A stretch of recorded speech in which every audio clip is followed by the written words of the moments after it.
Hey, what's happening, family? It's your man, Mark Black. Welcome, family. Welcome to Sucka-Free Saturday. It has been a good, long minute, and I have missed the shit out of y'all. I cannot even lie, fam. I cannot even lie. I missed y'all. Your man's looking rough. Anybody notice anything different?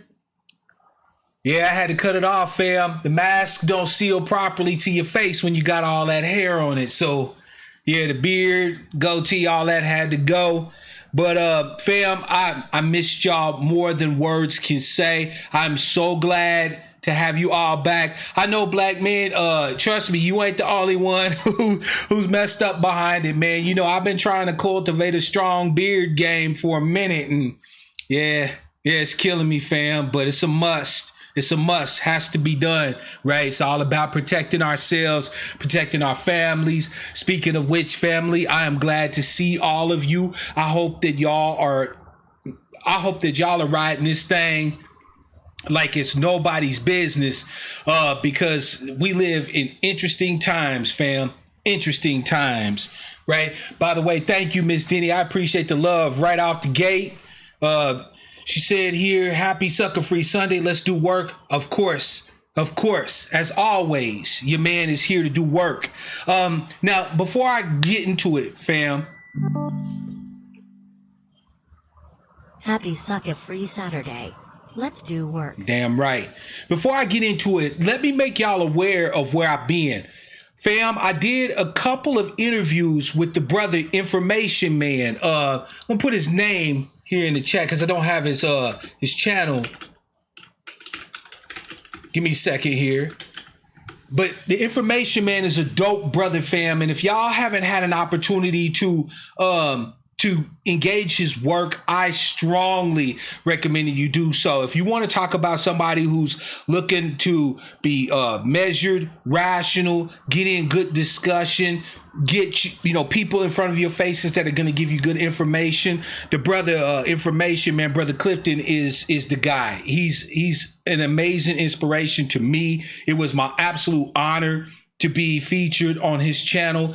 We had some technical issues both times. So the first time was about 2 weeks ago.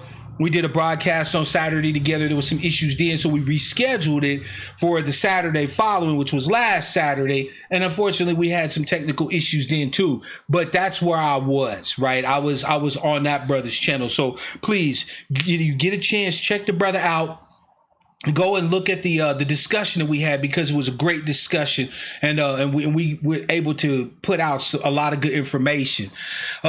So, fam, one other thing.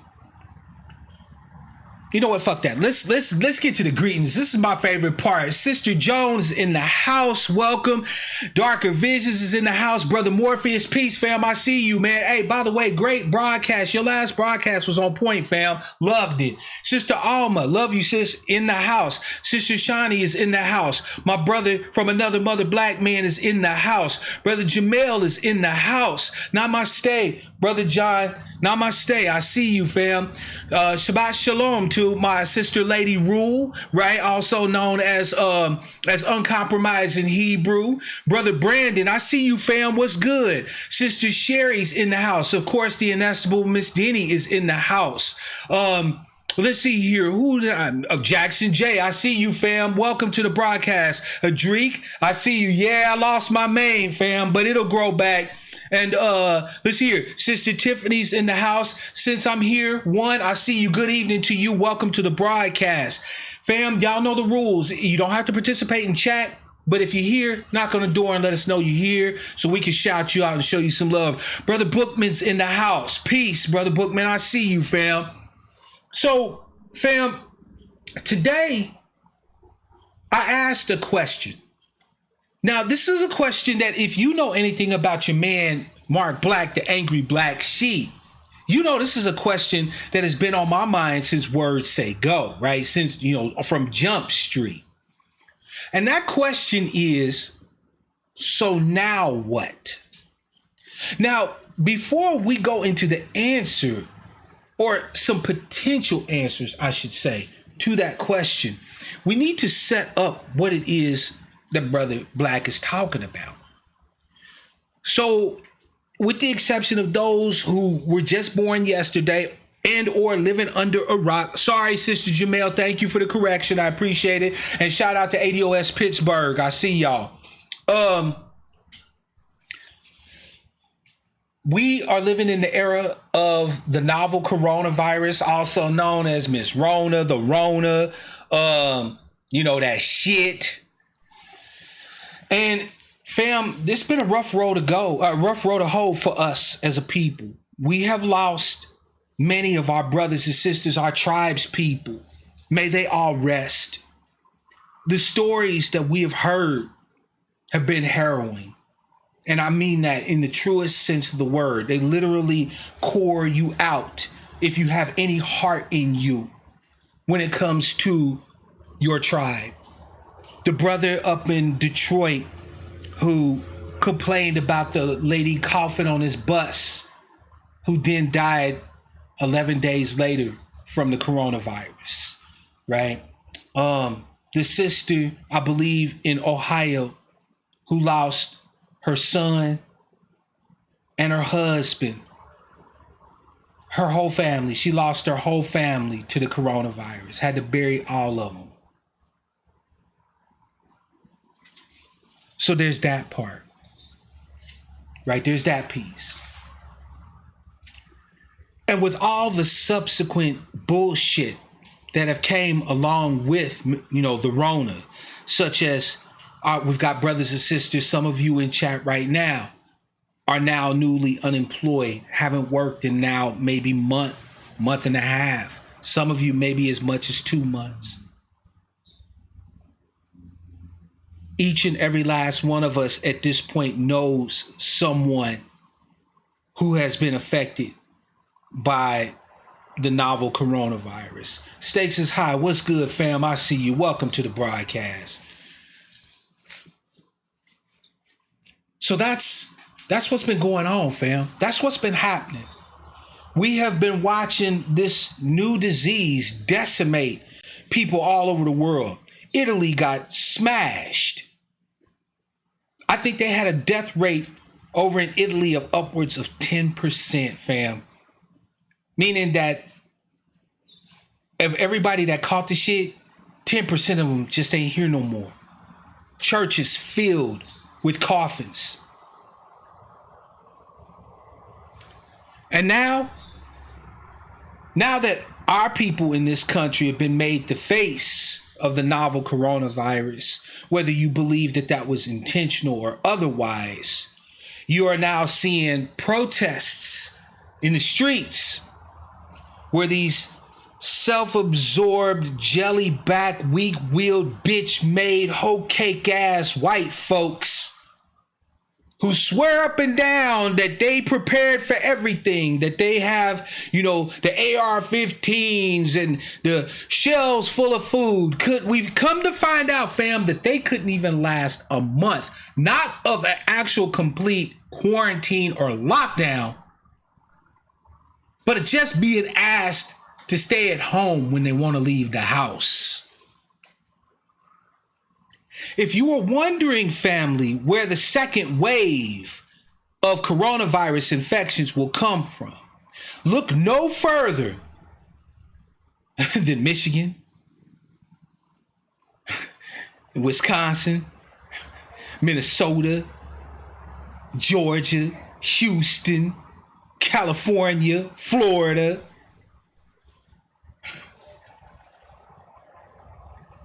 You got the president going on national TV, hearing about how UV light kills the virus and disinfection kills the virus, and starts talking about motherfuckers injecting disinfectant into their systems.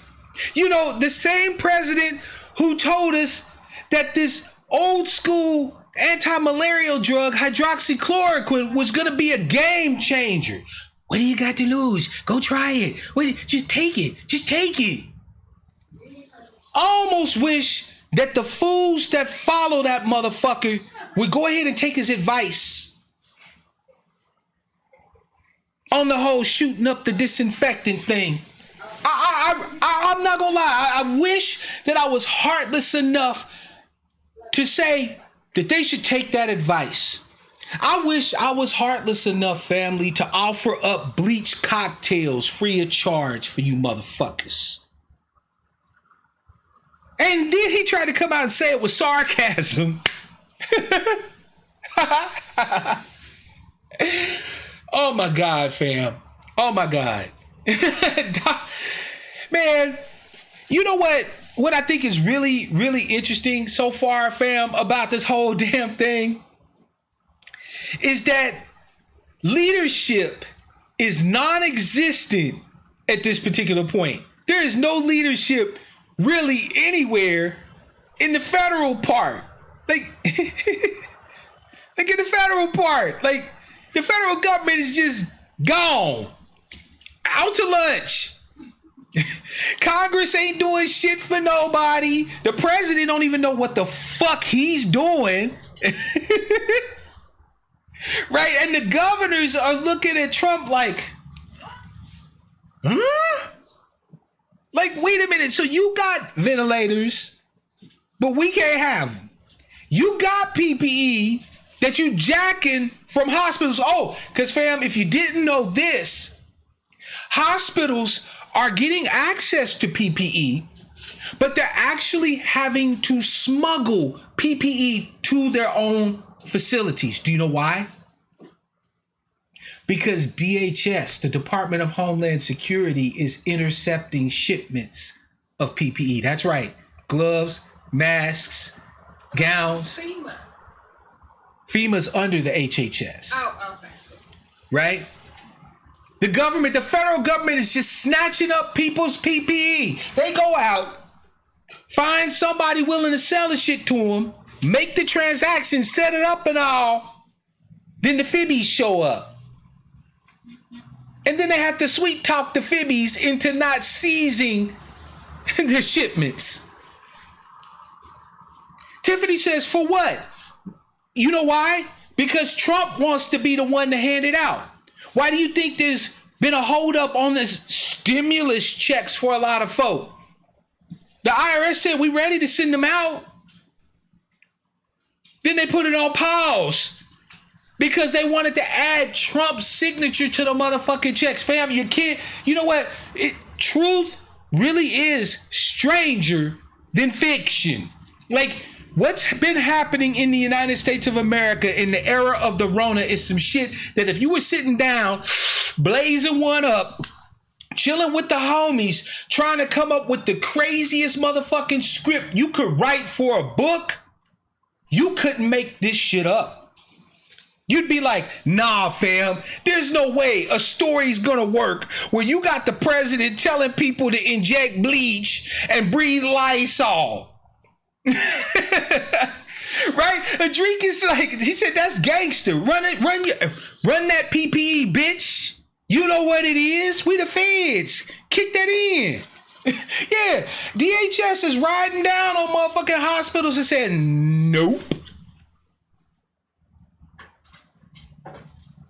But then Trump is handing ventilators to, I think, Bolivia or Venezuela, one of those countries in South America. And don't get me wrong, I have no problem with us helping other countries and shit, but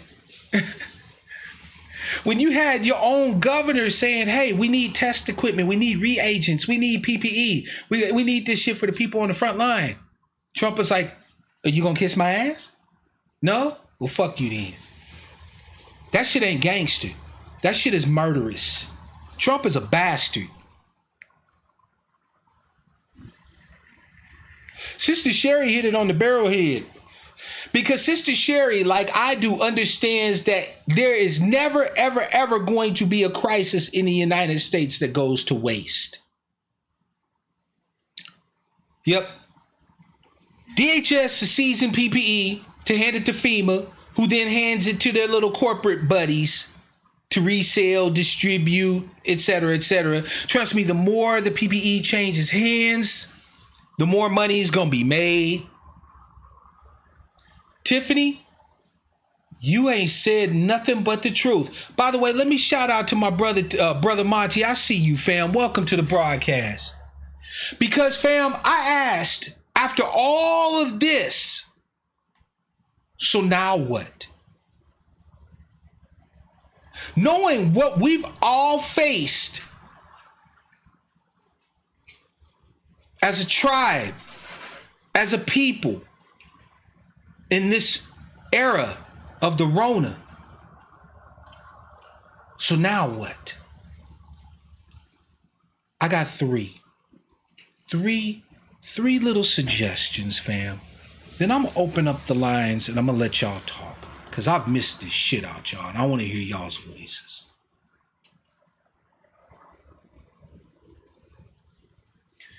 The very first thing that we need to do is we need, as best we're able, to disengage from their economy. Now, what do I mean by that, right? What do I mean by that?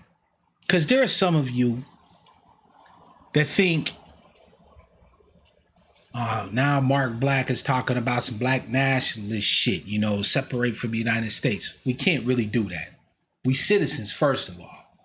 Second of all, where the fuck we gonna go? So I'm not talking about that. But I am talking about the fact that in the era of the Rona, we have learned some things, or I should say, to be more precise, some things were clarified for us that we hadn't really put our fingers on before when it comes to the economy. We have a lot of brothers and sisters out there right now who are scared, some of which have lost jobs, livelihoods. We got brothers and sisters doing GoFundMes and shit to bury their family members.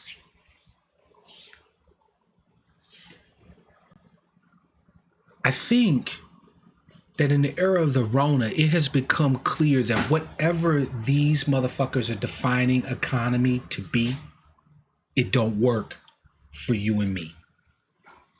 It don't work.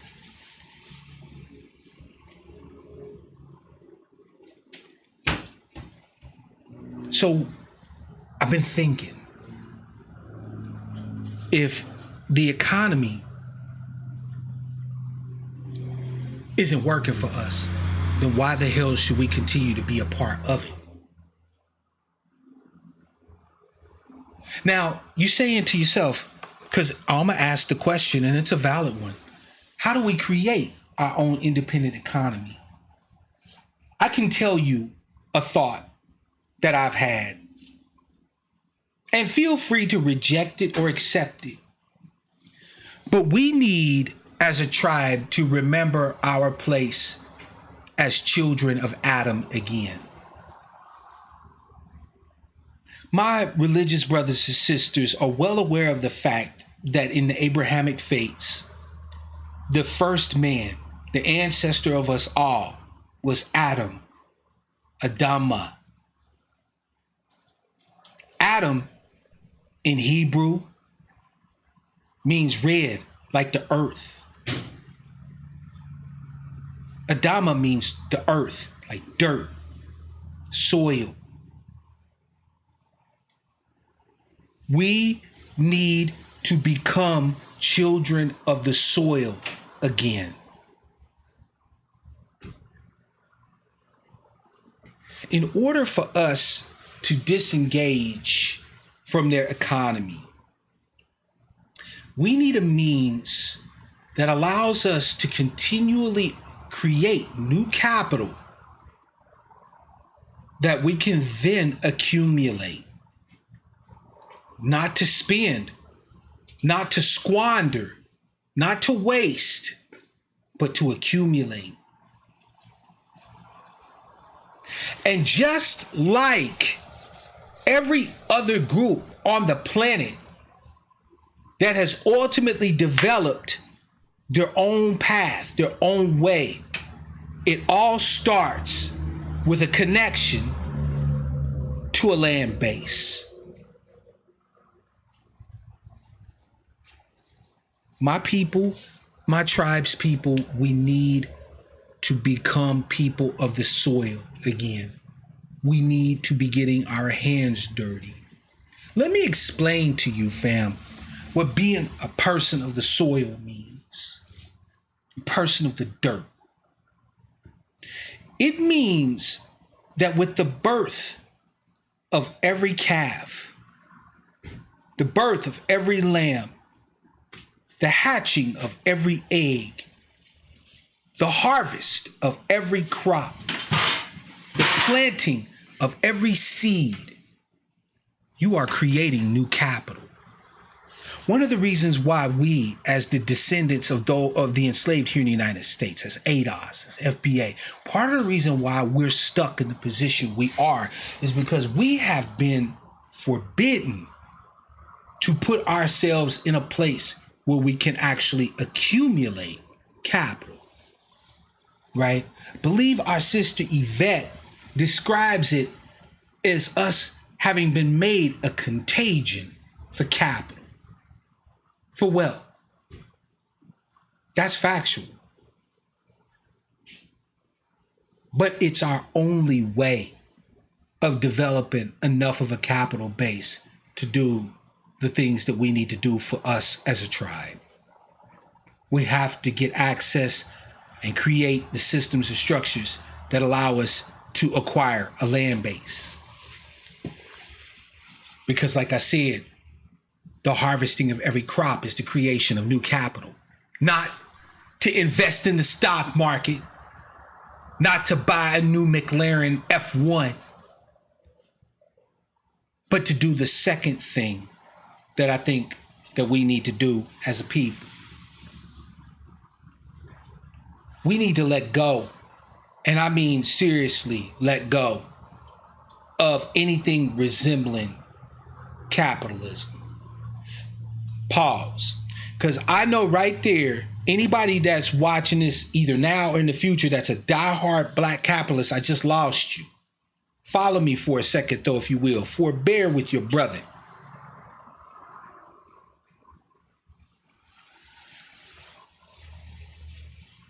Capitalism is a system that elevates the bearers of capital to stratospheric heights in the social hierarchy, in the social system, right?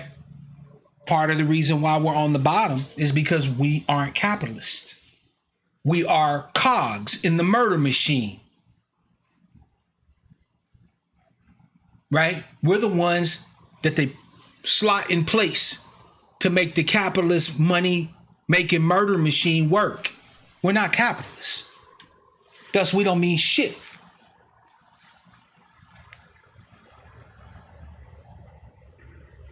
But I figured out something about capitalism recently. Capitalism don't work for us either. Sure, you got brothers and sisters with great ideas, right? And with a courageous heart and an entrepreneurial spirit looking to provide as much of their idea, service, product, and so on and so forth to as many people as they can. And if they get a come up doing it, that's all to the better. These people are driven to innovate, to make things better. I can't fault my people for having that in them. But the problem is, fam, is that the embodiment of that in you has been used to your detriment. Under capitalism, you can have, like Since I'm Here was talking about, you can have farmers who say, oh, we got too much milk. We got millions of gallons of milk. It's actually cheaper to just throw it away. And so that's what they did. Millions of gallons of milk. They just threw it away. Eggs. Eggs became so cheap, they just smashed a bunch of them. Meanwhile, you got bread lines, right? Lines going into food banks, stretching a mile long. But they couldn't sell it. So it had no value. Even though we know that eggs and milk are nutritious and have value for people who don't fucking have food. Capitalism don't work. Not for us. Remember, I was talking to you about land base. A land base for us necessitates community. It necessitates it. In order for any group of us to maintain a land base more than a few months, we have to cooperate. We have to come together and build infrastructure like barns, like drainage ditches, like ponds to store water, what's the word I'm looking for? Raindrop, rain fall off. Like when the rain falls, you know what I'm saying? To store all of that, right? We're going to need power. We're going to need bodies. Somebody's got to move cow A to pasture B. That all necessitates cooperation. Thank you, Monty. Irrigation, right? Overflow. We need all of that. We need people who are going to work with metal, people who like to forge stuff or make stuff. But that requires cooperation. And I know, Alma, some of y'all are vegetarian, right? So you don't need to eat no cows. Some of us happen to like cows, though. Don't hate me. You know what I'm saying? It is what it is. I respect my vegetarian and vegan brothers and sisters. As long as you don't have a problem with me having a steak every so often, we good. But you're right. We don't necessarily need to eat cows. But what we need is cooperation. So let me ask you a question. Who are you more likely to cooperate with? Somebody who you only work for because they're making sure that you get the paper in your pocket so that you can afford to eat sometime this month. Or the person who's in the same boat as you, that without your efforts and your labor and your contribution, they can't eat. And without theirs, you can't eat. Who are you more likely to cooperate with? And if you're going to cooperate with them anyway, what need is there for trade? If they have something you want, you have something they want.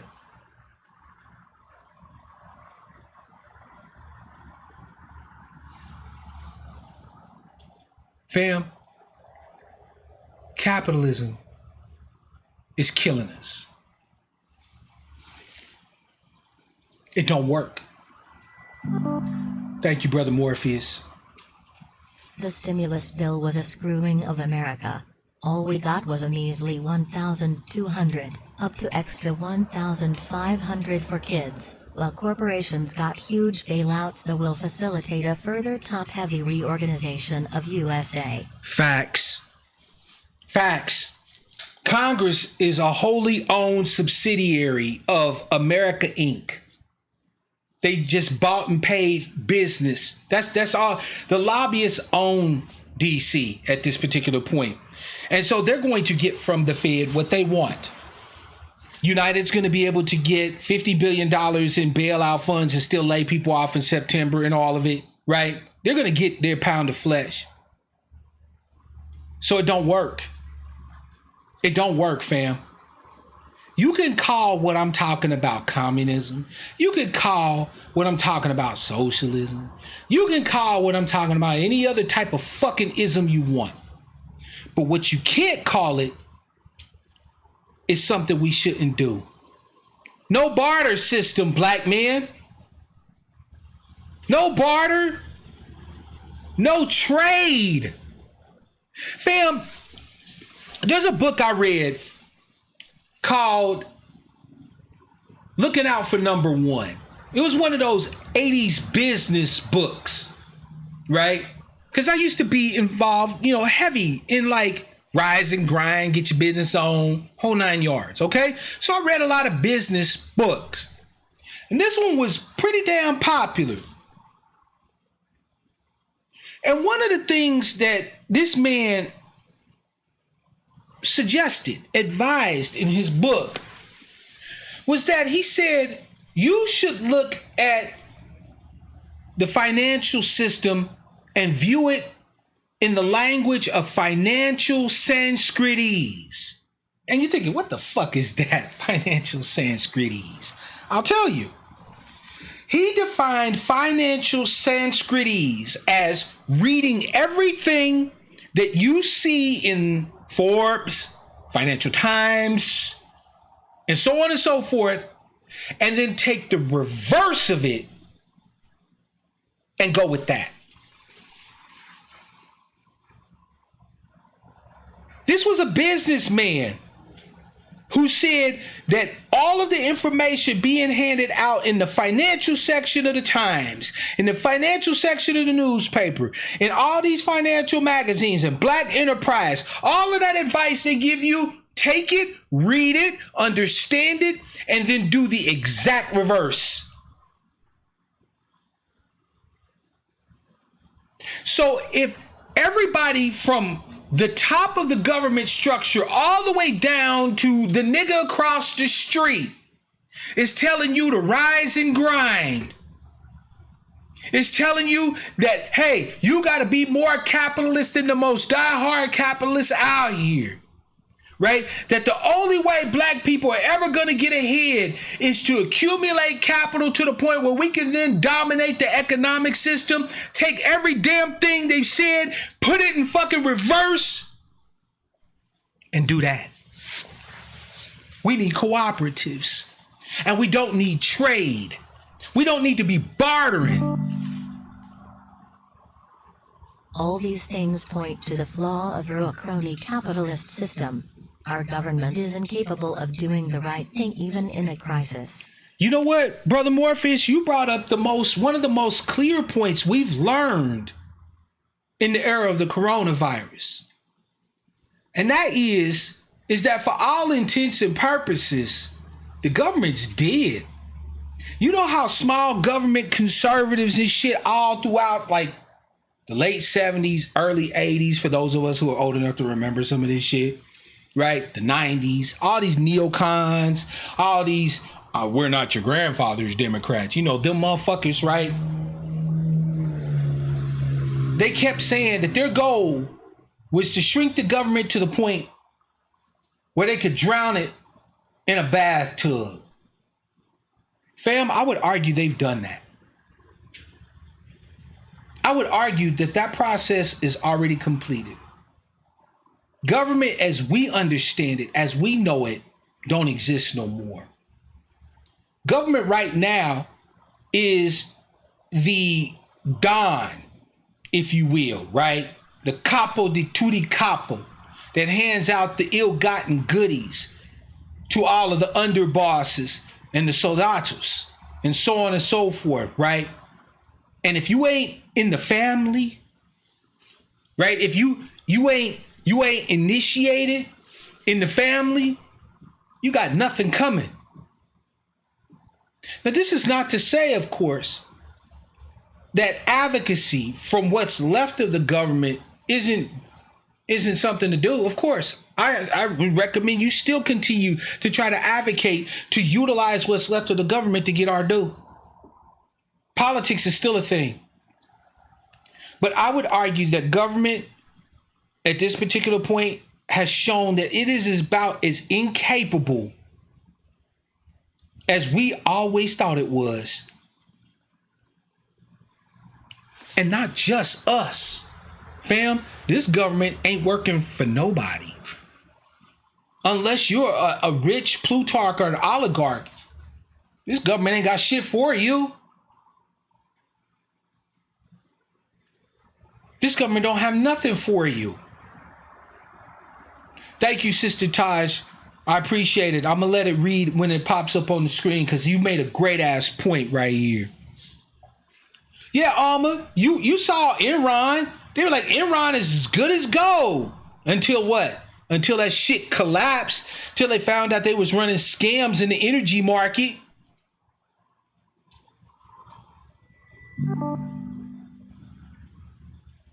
We need to decentralize our agribusiness.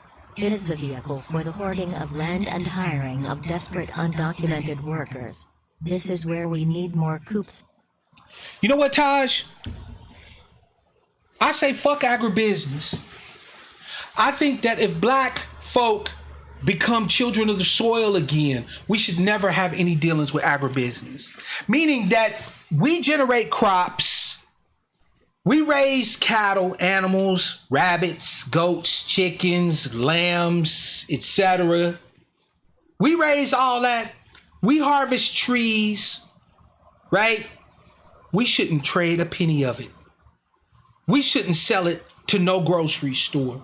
We shouldn't be looking to try to get a land base to become fucking green capitalists. Because, you know, the environmental movement started off in this country rebelling against all this shit where rivers were catching on fire and people couldn't even breathe outside and shit like that. The environmental movement today is a wholly owned subsidiary of Green Energy Inc. They're green capitalists.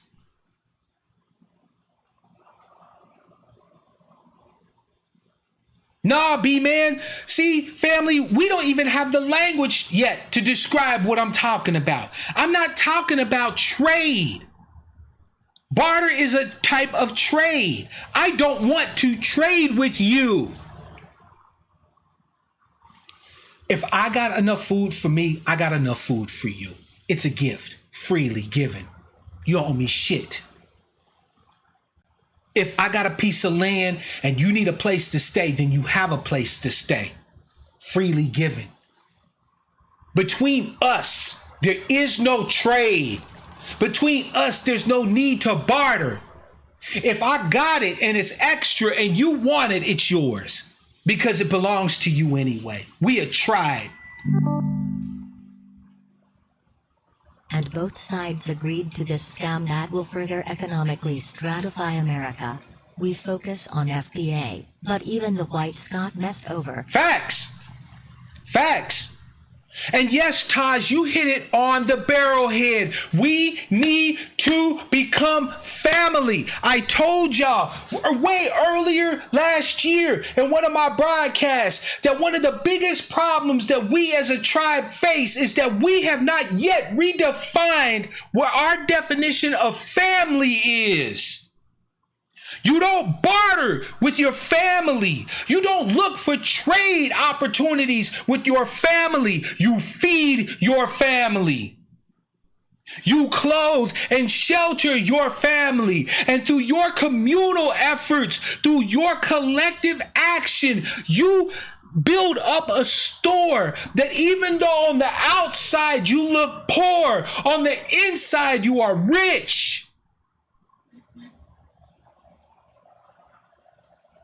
So what now? What now is that we put action behind the rhetoric. We become the family we keep calling each other.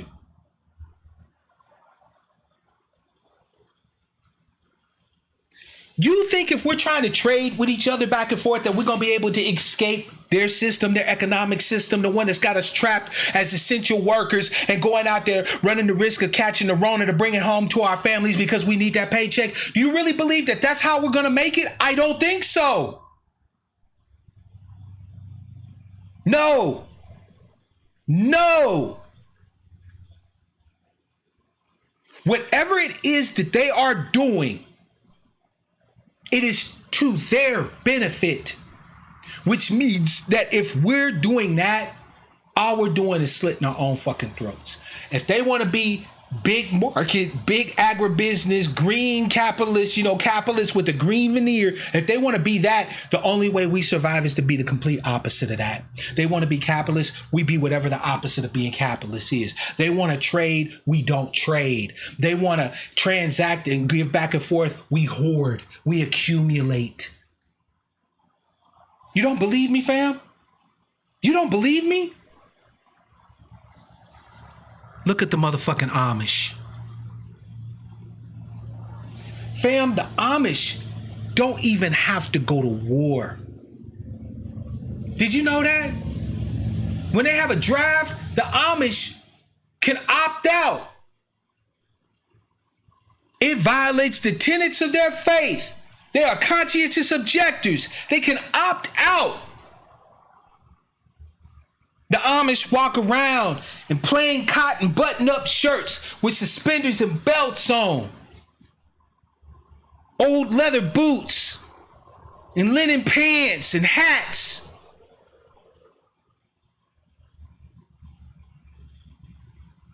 They even call themselves the plain people. But go into an Amish community if you get a chance to, if they'll let you in. They're not so isolationist that you can't go visit. Go visit an Amish community and see how many motherfucking beautiful houses there are.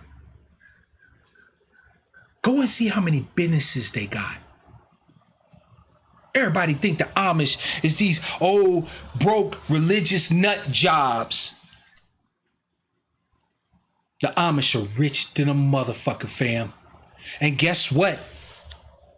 They don't do nothing. When they trade, if they trade, they only trading with the English. You know, the rest of us. They'll trade with us. But when an Amishman needs a barn raised, everybody turns out. When the harvests come, they go from farm to farm to farm, harvesting everybody's crops. When somebody needs furniture made, they don't have to go buy it. They got somebody in the community that can make that shit for them. They don't trade. Now keep that in mind when PPL tell you the Democrats are better or we should vote them down ballot. The Dems are bought and paid for. The scam stimulus bill shows it. This is our crony capitalist USA. Abso-fucking-lutely, Morpheus. Absolutely. The Dems are bullshit. The Republicans are bullshit. They're all crony capitalists. At this point, if you're not initiated in the family, if you haven't had the blood prick and gave the oath, you ain't got fuck all coming from the government. Our government has been bought, lock, stock, and fucking barrel. Exactly. Black Magic. The Amish would be embarrassed as a community, as a people. They would be embarrassed if there was something that they actually needed from the English. I bullshit you not. If they actually had to turn to the English for anything, it is a shame to them.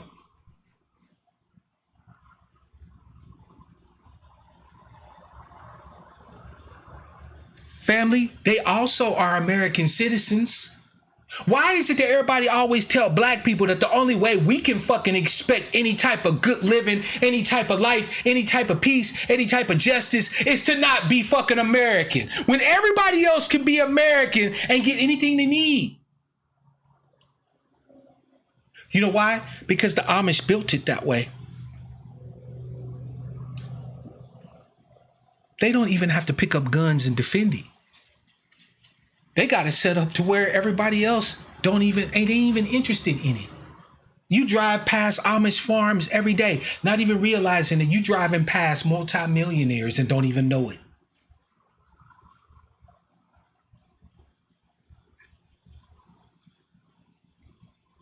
And you know the crazy part, fam, is that they gave us the recipe on how we do it for our people. The Amish, whenever they move into a new area, they set up shop, they build their infrastructure, they set up places for their families, they set up places for gathering, for worship, for meeting, for going on, and so on, so on, and so forth, so they can get together and shit, right? And they build that. And then what do? They work their asses off, and they don't be trading with the English. The Amish ain't interested in what's going on in the NBA this year. They don't give a fuck about what's happening on Empire. The Amish ain't following no motherfucking celebrities. Most Amish people don't even have TVs. Matter of fact, Amish people don't have TVs. What they do is they work. But they're not working to trade with the English. They're working because every new calf, every new chicken, every new stalk of wheat, every new bush of soybeans is more and more capital. And when they have enough capital to be able to sustain themselves and one more Amish community, they shard off and they go to the next area and they duplicate it again. They keep every bit of capital they generate within the house. They're not looking to grow the most crops so they can get the most money from the motherfucking farm co-ops, from the motherfucking English. They don't care about the English. Yes, we do, Sister Toolbox. We do have a spiritual thing. Do I need to remind you? We do have a spiritual thing. Brother Morpheus said, I watch independent political shows, Bernie Bro, Dem Socialists, and even they talking about the Dems are no better than the Republicans. Facts. Facts. We do have a spiritual thing, Sister Toolbox. What do you think our lineage is? I watch independent political shows, Bernie Bro Dem Socialists mostly, and even they are talking about the Dems are no better than the Republicans. Mm-hmm. Sister Toolbox, our lineage and our heritage is the spiritual aspect that we've been missing, the thing that we've been needing. We have been calling ourselves family for a long time, right? Even when I was a kid, I remember young blood, family, you know what I'm saying? Every time we give each other a pound, dap it up, give each other hugs. We've always called ourselves family. But when you claim our lineage and our heritage, you understand that we truly are family in a way that no other people in this country can be. I would argue that the Amish, with their adherence to their interpretation of Christianity, can't ultimately be as strong as us with our connection to our heritage and our lineage. We do have a spiritual thing, sister. And yeah, I know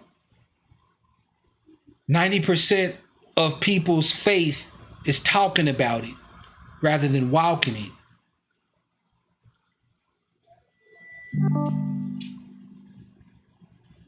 Now I don't know if pure socialism is the answer, but our current system of crony capitalism isn't the answer for sure. Morpheus, I tell you, brother, I can tell you that what you're calling pure socialism, what some people would call communalism, what some people would call mutualism, what some people would call communism or whatever, all I know is that it is the opposite of what we're doing now, so it's bound to work. It's bound to work out much better for us than anything else that we've tried. We've not done that. Sister Sherry hit it on the head. Our people don't need to be told about how to get this done. What they need is to be shown that it can be done. Remember, in the book of James, you tell me you have faith. I'll show you my faith by what I do. Fam, what I'm putting together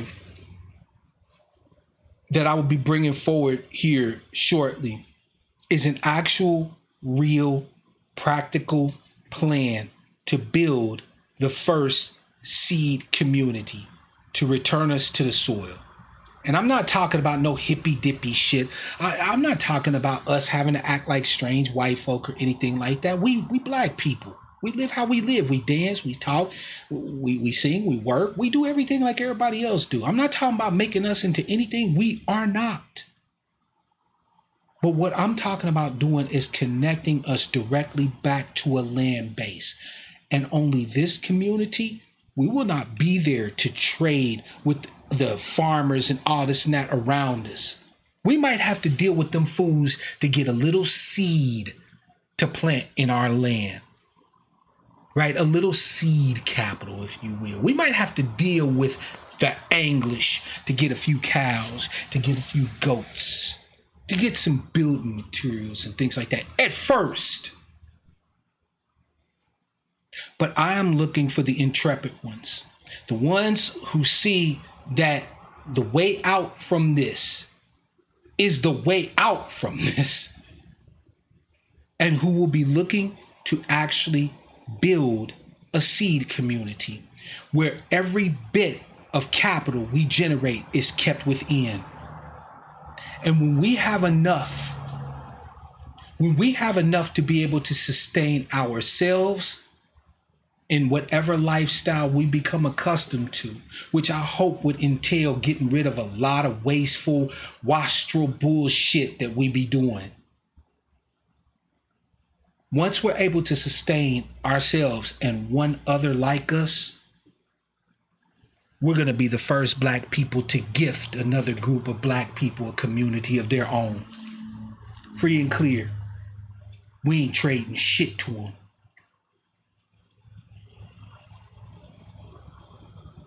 All they're going to have to do is bring their ass. What's good, brother Art? I see you, fam. Double C's, I see you, fam. What's good? I'm done talking about it, fam. I'm done talking about it. This is something that we can do and we will do because we have to do. Rona has already shown us that the vast majority of America, if you didn't already have guessed, the vast majority of America are okay with seeing you die. Right? All the protests and shit didn't start until they's like, well, it's just old people and niggas. White folks is like, wait, that's it? It's only killing black people and old folks that we don't like anyway and we get their money when they die? Fuck this lockdown shit.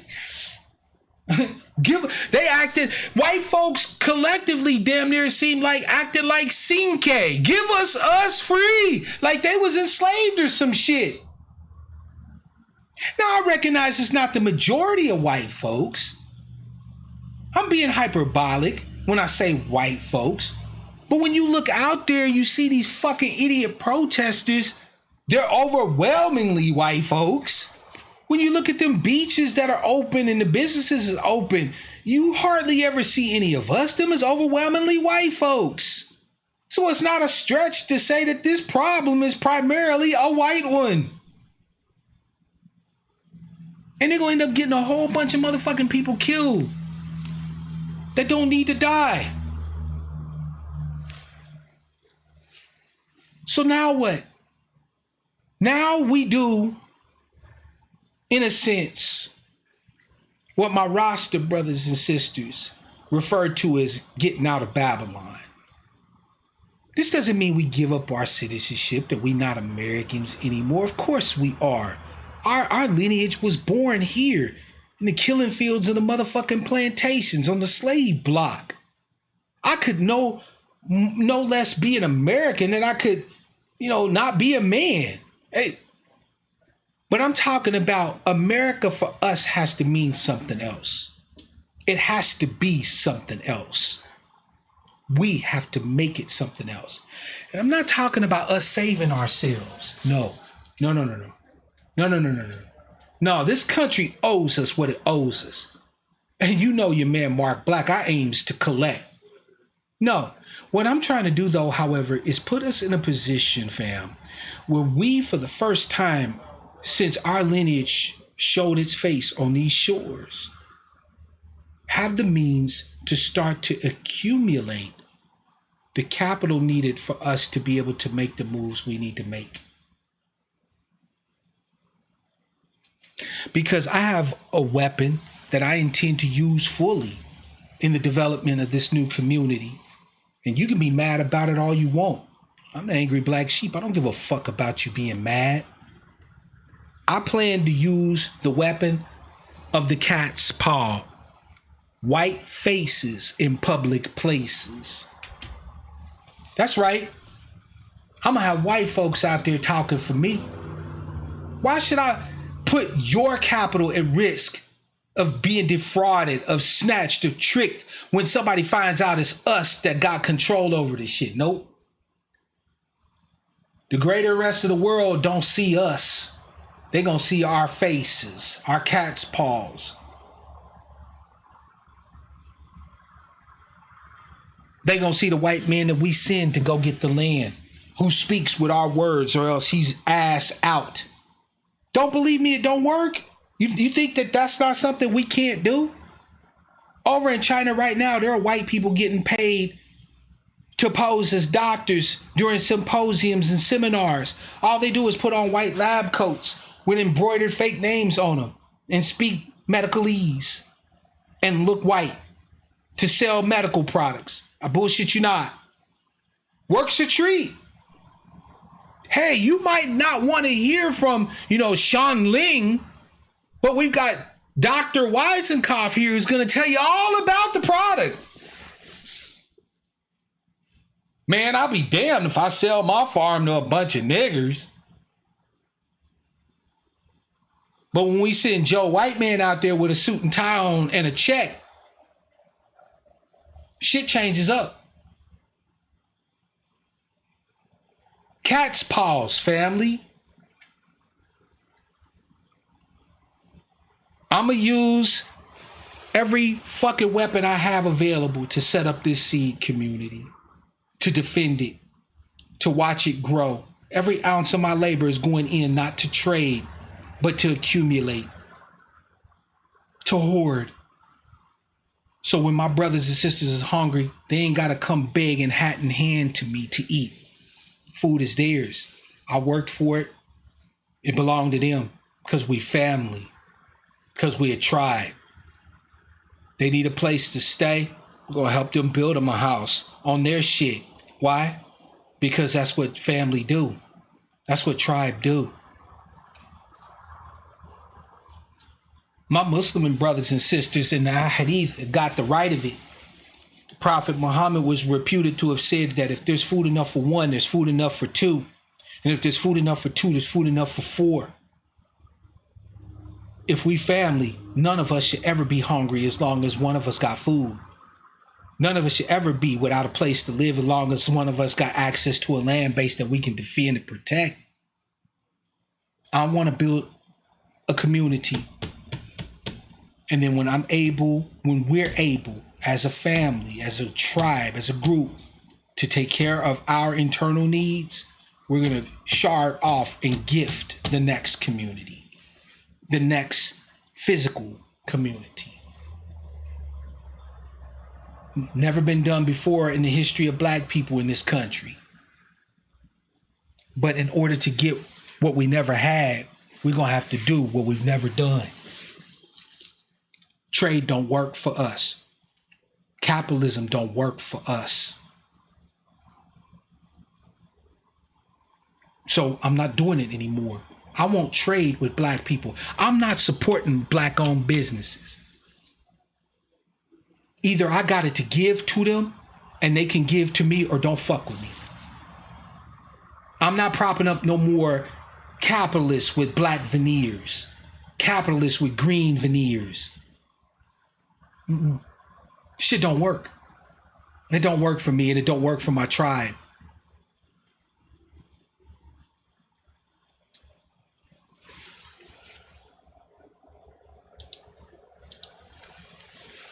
(425-296-1980) is the number, fam.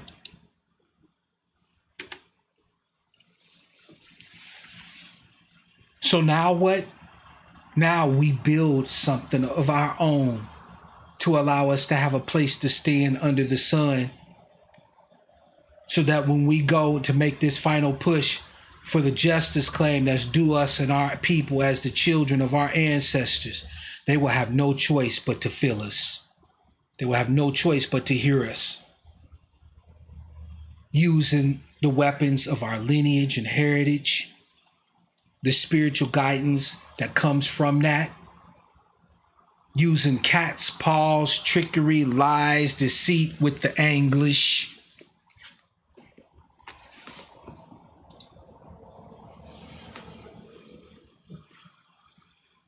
And when we're able to sustain one plus one, we will make another one. And when those two are able to sustain themselves plus one, we will make more. What else do you know, fam, grows like that? the Rona. They call it exponential growth. 1 becomes 2, becomes 4, becomes 8, becomes 32.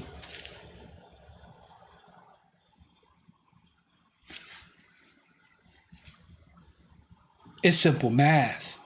Yeah, of course I have Black Man 903. They were up here in Oregon.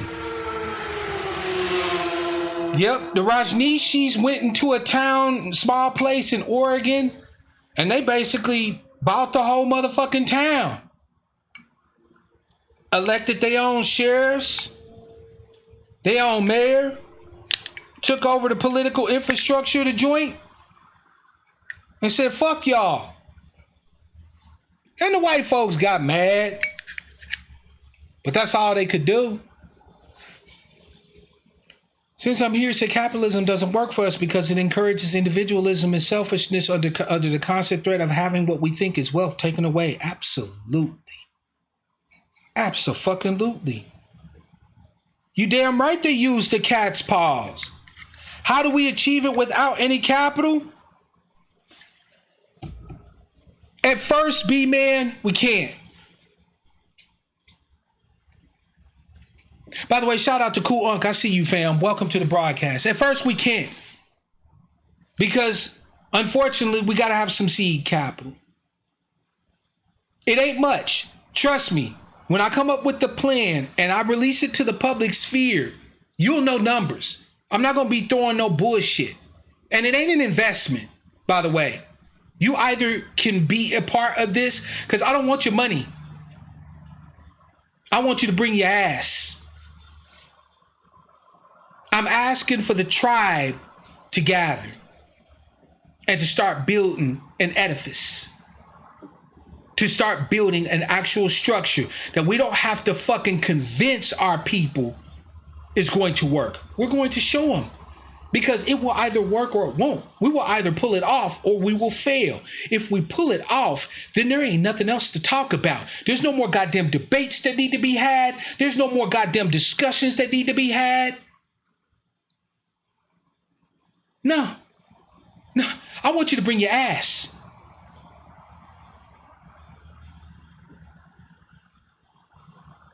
Hell yeah. Sister Sherry, no, we've talked about it. I've talked to some of you offline. So, I've talked to you some off broadcast. Y'all know it can be done. And it don't take as much money as you think. And then imagine this. Sister Taj was talking about energy independence. Okay, let's talk about that. If you have a moving body of water on your land, you got power.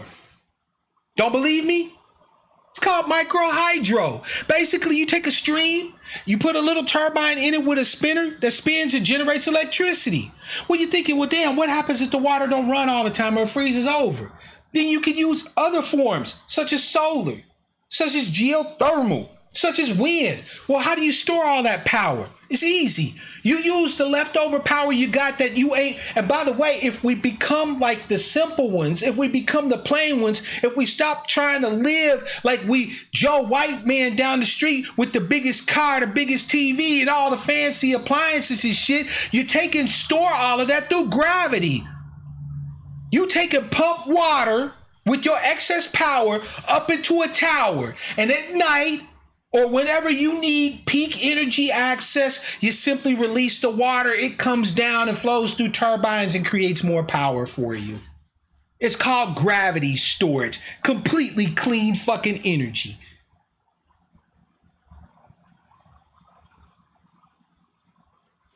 But we're not going to sell it to the grid.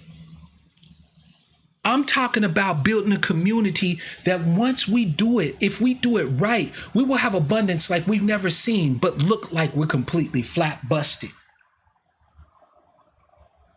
You can build a house out of clay, straw, sand, and water in the coldest climates you can possibly think of, fam, with walls that are thick enough to be able to withstand a hurricane.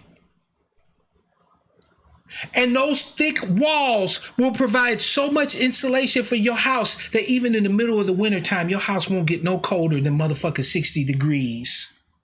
And that's with dirt, with clay, straw, sand, and water. So think about how much capital we're able to accumulate when we can build our house off of the soil that's right there on our land. Maybe that don't intrigue you. Fine. Here's another technology that's old school AF and dope as hell. It's called wattle and dog. We raise bamboo on our land. We can take that bamboo, harvest that bamboo, season that bamboo, and use it as framework to be able to take a clay slip and basically build walls and slap clay slip with a lime wash on it. Beautiful homes with earthen floors that stay warm when it's cold outside. And all of that came from our land. We didn't have to buy no motherfucking building materials at Home Depot.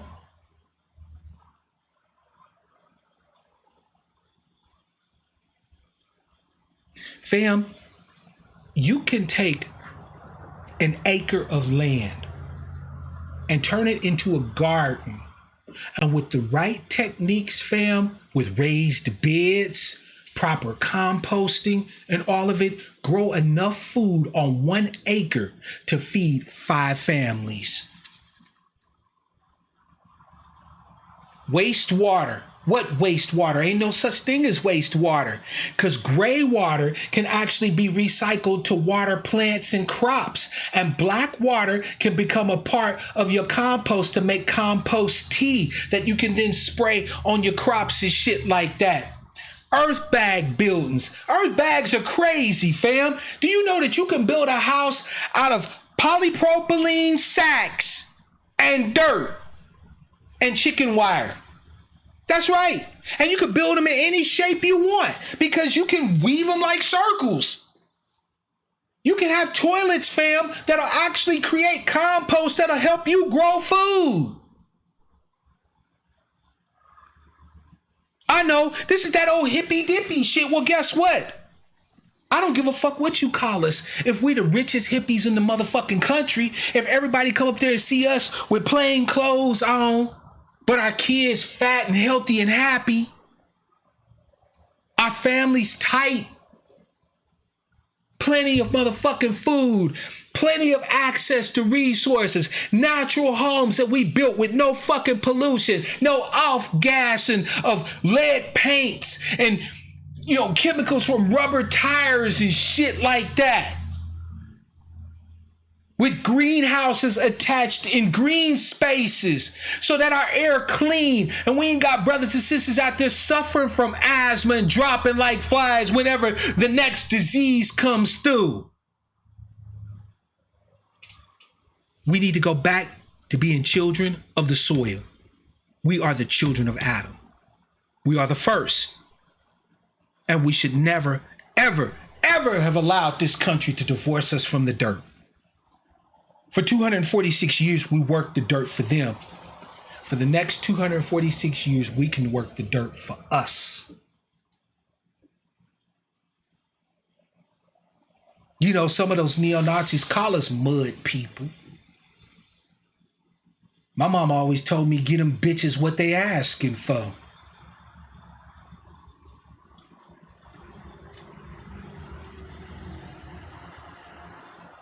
You want to call me a mud man? I'll have mud under my nails and fat bellies in my household and in my tribe. Like Redman said, I'll be that.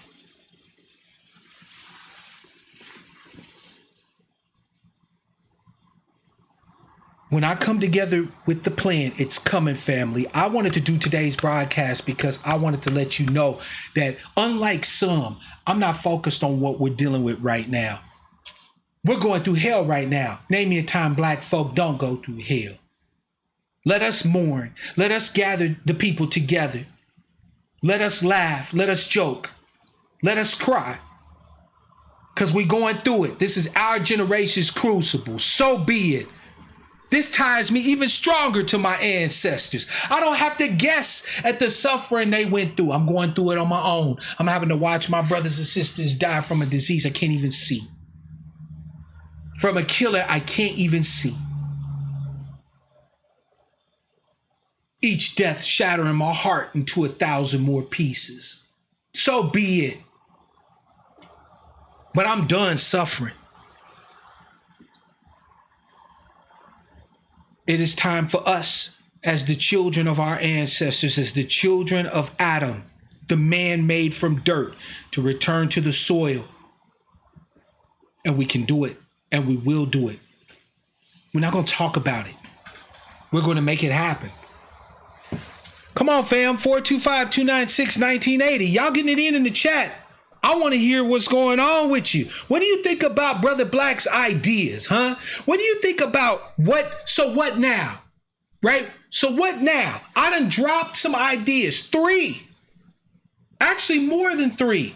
What do you think? Does it sound like something you could be a part of? So does it sound like something where you think that I'm trying to scam you for your money? Tell me that. Because I told you, your money will help. But I don't want just your money. I want your ass. Because I'm going to bring my money in my ass. And it's going to belong to you. And as soon as we can sustain 1 + 1, we will build another one. And we won't be no more motherfucking discussions needed. Calling from 909, it's your man Mark Black. What's your name, where you calling from, and what's on your mind? This is Texas. I call from California. The second in. What's good, brother? What do you think about what I'm talking about today, fam? Well, I think it's well needed.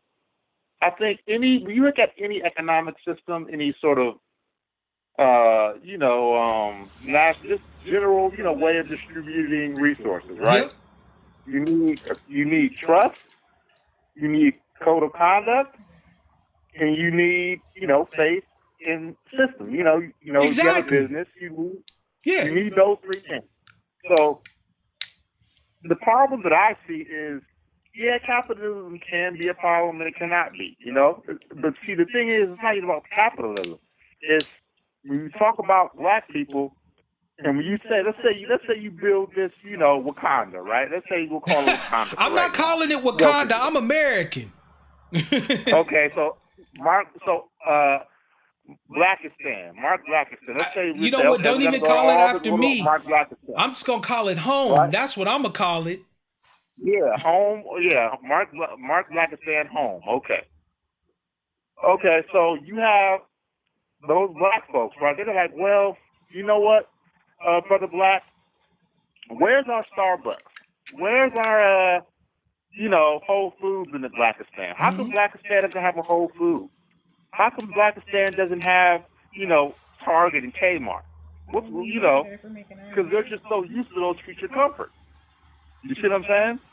And when you talk to black folks, you're saying, hey, you have black folks, a lot of times, they'll have more money than white folks, and they don't feel right unless they can go and enjoy their creature comfort instead of building their own, even though it might not be as grandiose. I argue, fam, that a lot of that, to be truthful, is wish fulfillment, right? Because let's keep it a buck.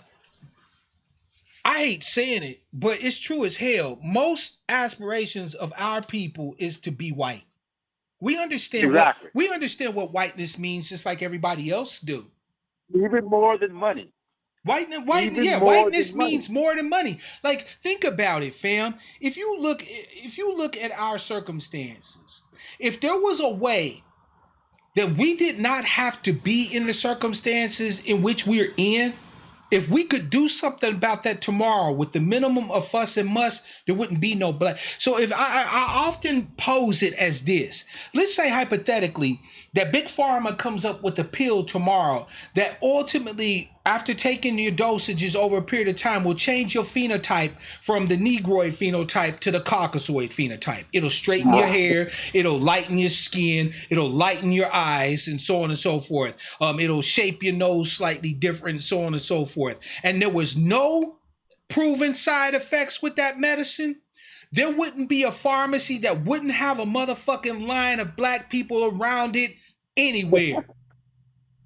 We know what Right. whiteness means like everybody else do. And I would argue that a lot of what you're saying has to do with that inculcation of the value of whiteness. But where that comes from, in point of fact, fam, is that we've had too many black people that talked about the value of us as a tribe, right? We've had a lot of black people who will spin us a lot of good game, who will talk to us about how great we are, and who we come from, and this, that, and the third. But then when you start telling them to take that rhetoric and turn that rhetoric into praxis, right? Yeah. Then you lose them. I'm not talking about anymore about rhetoric. I don't particularly care what we call this new community or whatever the case may be. Right. And I'm using the term community, but what I mean is just a physical living environment. Because we are the community, right. We, the tribe, us, of our lineage and our heritage. Wherever we go, if there's you there, then my community is there. But I'm talking about this in the sense of a physical land base, right? I don't particularly care what we call this community. I don't particularly care about anything other than being able to sustain 1 + 1. When I did the calculations on this, I realized that the only way I can prove, right, because I'm making an assertion here, and I think in logical terms, fam, as you well know, right? So the only way I can establish the veracity, right, the validity of my chain of logic is to be able to create this structure put on a physical land base that is able to sustain itself plus one of itself. Because once we have the capability in that physical community to sustain 1 + 1, then all we have to do is gift the next community with what it needs, right? All we then do is just give it. There's no trade. There's no exchange. There's no barter. As long as they're willing to do the same thing, to bring up enough accumulated capital, egg by egg, calf by calf, lamb by lamb, kit by kit, right? Stalk by stalk, until they have enough to be able to sustain themselves and be able to then shard off another one, then there's no more discussion, fam, that needs to be had. We need to go from rhetoric to praxis. Right. That's it. Right. And see, and when you do that, if you have a community, any community that I've seen, right? The community, the overarching thing that you see, it looks very complicated, but the way they unite is very simple, you know? They're like, because when you have a community, you have people who have differing skill sets, differing personalities. Yep. You know, just different ways of, you know, different disabilities. But they say, okay, we're going to get together and do this. Absolutely. And it's very simple. It's something very simple. The simpler, the better. But you know what, though? What I mean? We watched a video in one of my previous broadcasts of a group called the Bruderhof. And I've spoken about them before. And in that video, they discussed that you cannot bring a community together around a shared principle. They have to have the shared principle that drives them to community. That is how this is going to work. I will not be a part of something where we don't already have the ethics and the thought processes and the ties that bind before we ever dig one patch of soil, before we ever make one transaction to get a calf or a goat or whatever, right? You feel me? And that's the problem that we run into with black people. Like when you say, okay, let's go to community, right? The community is not, like you said, it's not built on, you know, before there's any transactions or any activity that can take place, you don't have a, you know, underlying guiding, some sort of principles that you can say, okay, this is how we're going to transact. This is what makes something valid. This is what makes something honorable. You know what I mean? Just some basic things. It's like you said, before one, you know, shovel, you know. Yeah. One, before the first shovel is dug. Those principles and stuff. So in other words, fam, I'm issuing a call to action to those who already share the ethos, who have followed what I'm talking about and know where I'm at, right? Know what I'm saying, right? And we're already on the same sheet of music, who have claimed the name, who adhere to our lineage and our heritage, who are looking to redefine their definition of what it means to be family. You see what I'm saying? And who are ready to get this in. Those are the people I'm calling, because those people already have the motivation. They're already driven to come together with me to do this. I don't have to sit here and proselytize. I don't have to trick them into, and run game and spin numbers around. All I have to do is mention, hey, you know what? You got this idea. I got this idea. We share these ties that bind. Let's come together and put our ideas. Let's give birth to those ideas in the real world. Let's make those ideas come to fruition, right? That doesn't require anybody to get tricked, bopped, none of that. I don't have to sit here and run game. Because you say run game. When you look at any sort of, well, I wouldn't call it the black community. I'll call it more of the black populace, right? Right. In the black populace, that kind of seems such a valuable commodity. How much game can you spit?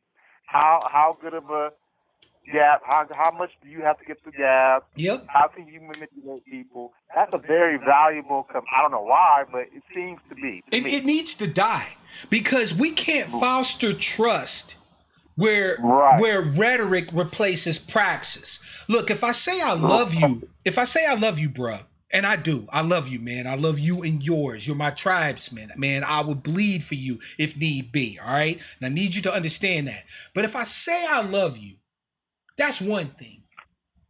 But if you come to me when you're hungry and you get fed, you come to me when you're naked and I put clothes on your ass, when you come to me and you ain't got no place to stay, and all of a sudden you not only have a place to stay, but you got just as good a place to stay as me, I don't have to tell you I love you, do I?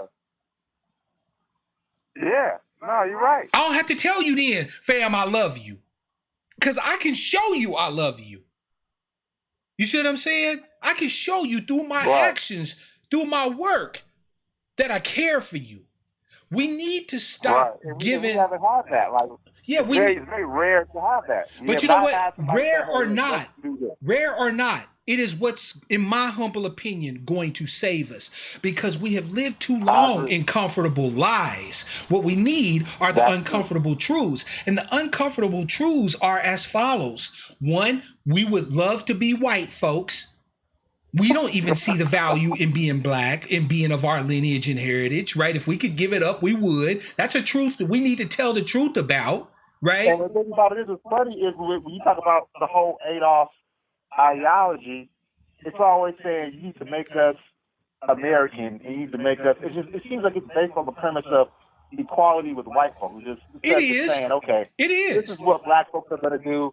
This is what our tribe is going to do. This is what we think as a tribe, and that's what I think where the car is sputtering. You know I agree with you.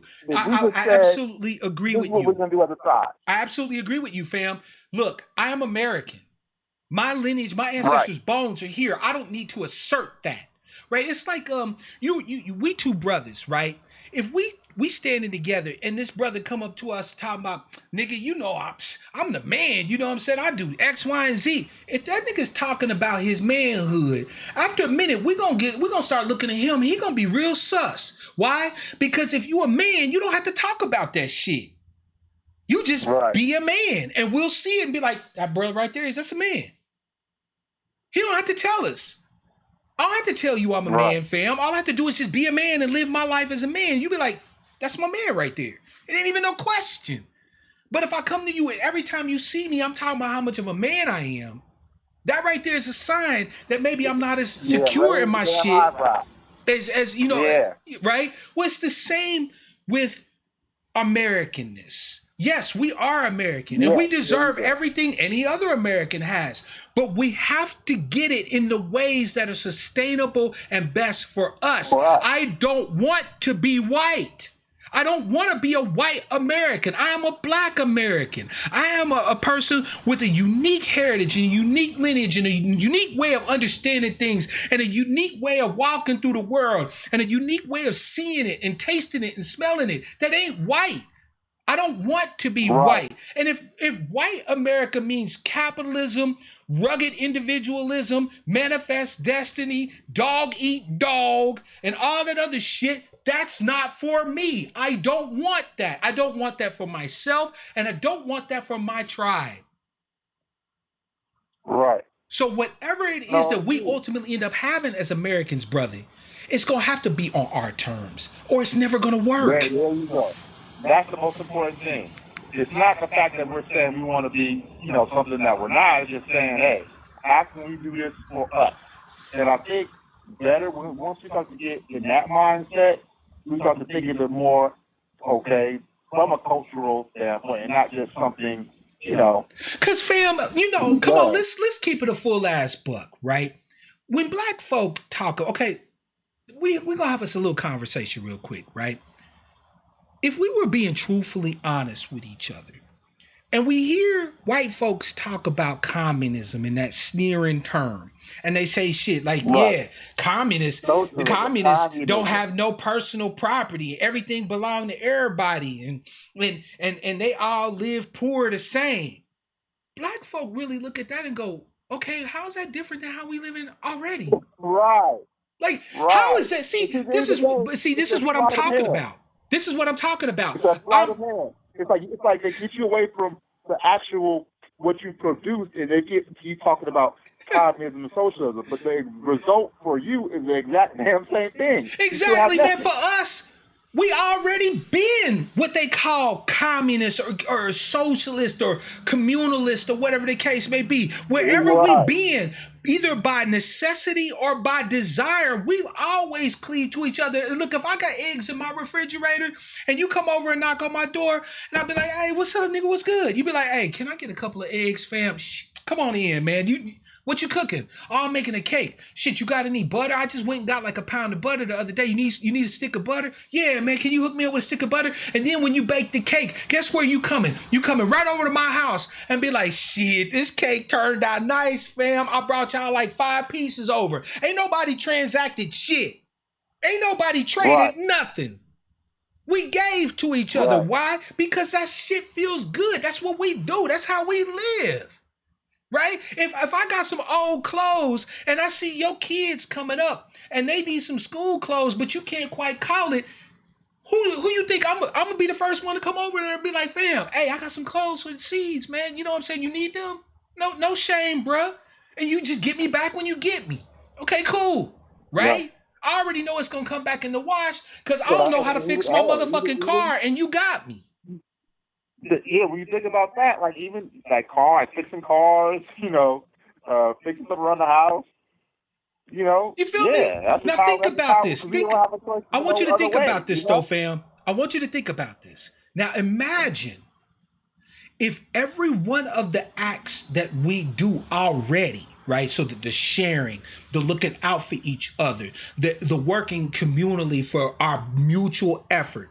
Imagine if that stopped being to their benefit and started being for ours. Imagine if every move we made like that increased our total capital base, not to share with the rest of the world, not to be put out, not to be talking about, oh, okay, well, we got like 30 cows, so we can sell like 10 of them to them hunkies. No.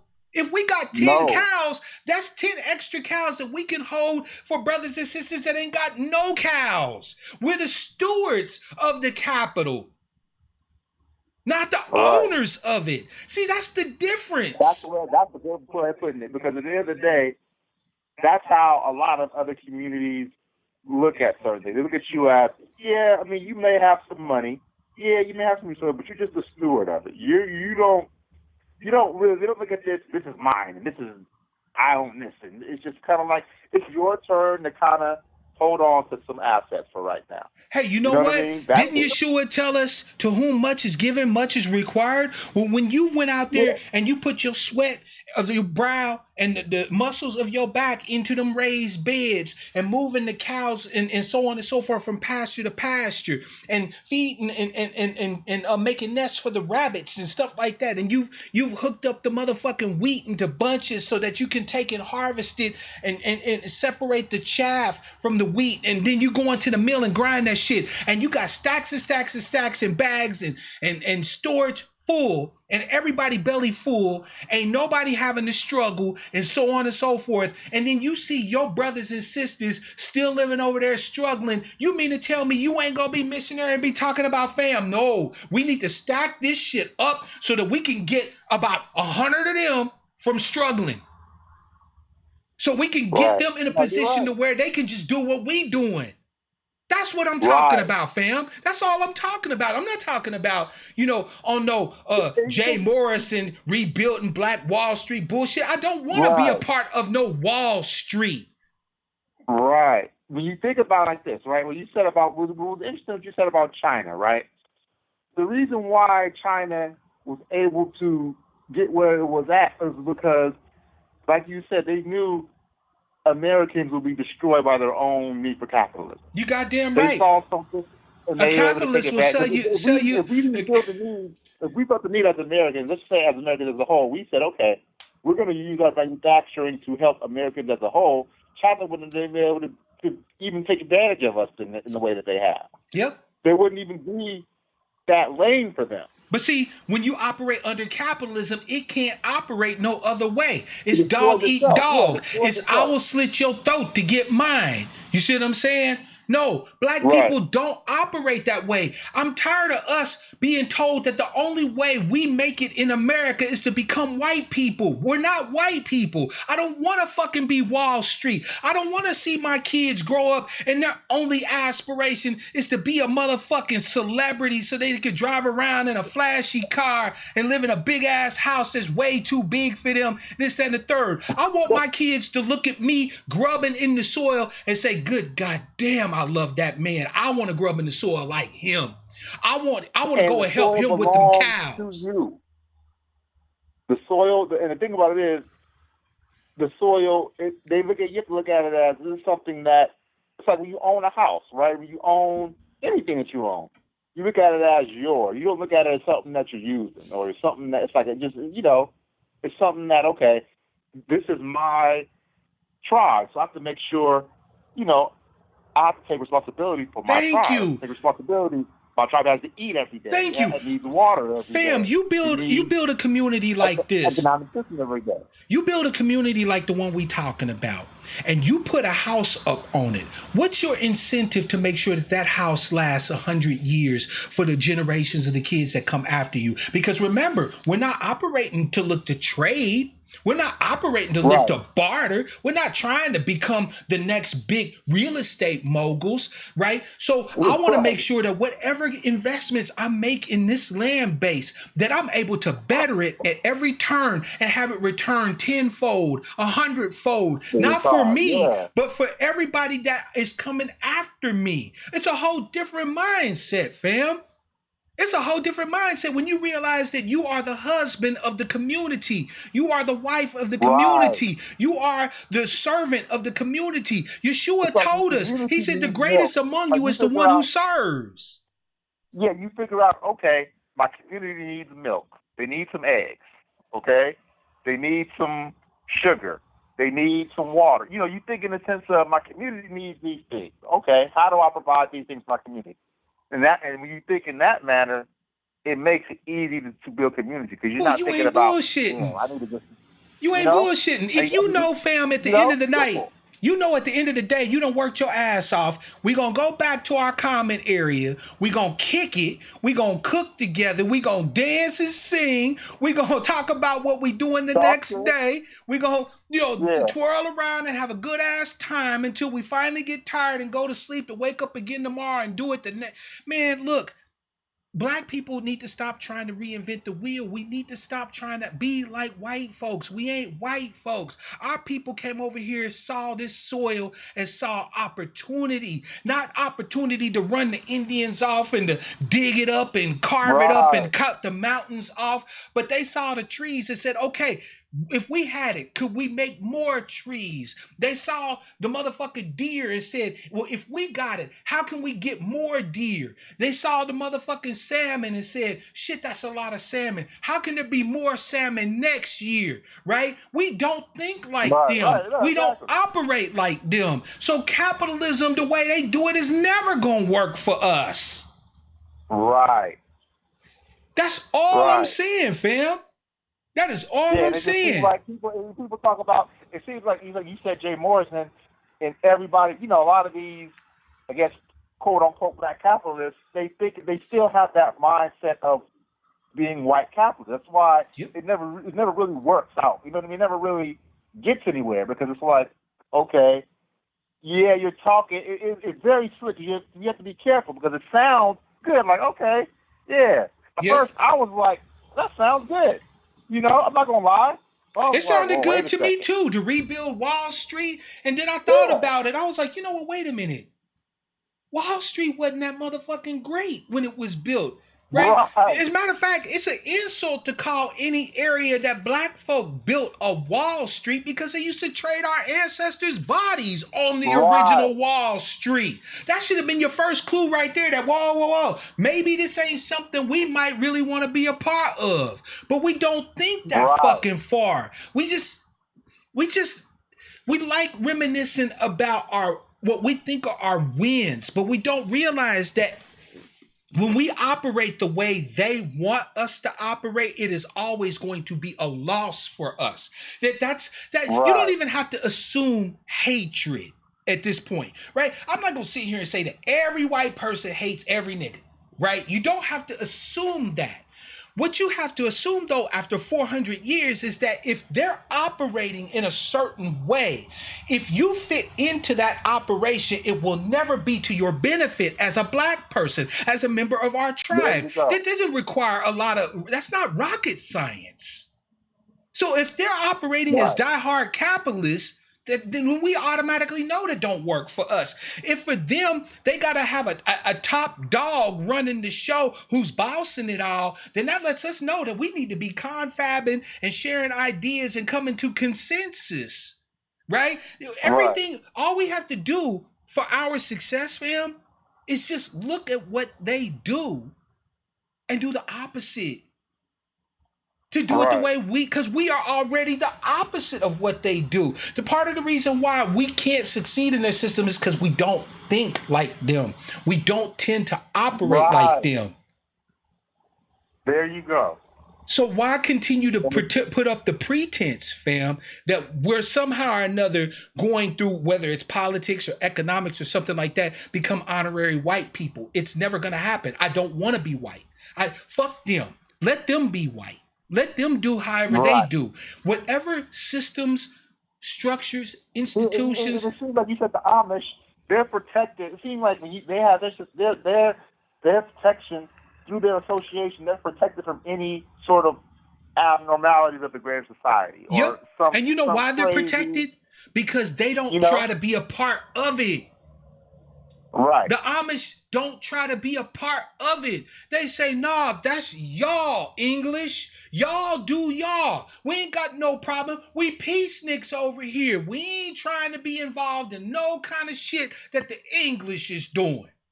We are happy to wear our plain looking ass clothes and drive our horse and buggies and sit quietly over here and stack up capital for generations of our Amish people. They're perfectly contented with that. No Amishman ever grew up and said, damn, I can't wait until I get my McLaren F1. Fuck that. Right? No Amish person would think that way because being an Amish person or being an Amishman or Amish woman is bigger than the individual Amish person. First of all, it's something that they all have to choose, right? Because you were absolutely right when you were talking earlier and you said that this can't be something we don't have our shit together before we get it started, right? Amish people understand that. So they have this thing they call Rumspringa. Rumspringa is when Amish children grow up, they get to basically leave the community, right? They get to go out, wild out, drug up, fuck, kick it, do whatever. When they hit Rumspringa, man, they go to parties, they get drunk, they wild out, they get in fist fights, they do everything. The Amish people give them that time to say, okay, now you've tasted the world. Do you want the world or do you want to be Amish? and they have to choose to be Amish. So once you've signed on board, you don't get to complain about a choice you made. You had the option to split. You feel me? You had the option to go. Right. That's the same way that we as black folk need to do with this community. This ain't for everybody. Some black folk will be like, man, them hippie niggas out there talking about goats and cows and I couldn't kill a rabbit, man. Fuck that shit. I'm good. Stay your ass where you at then.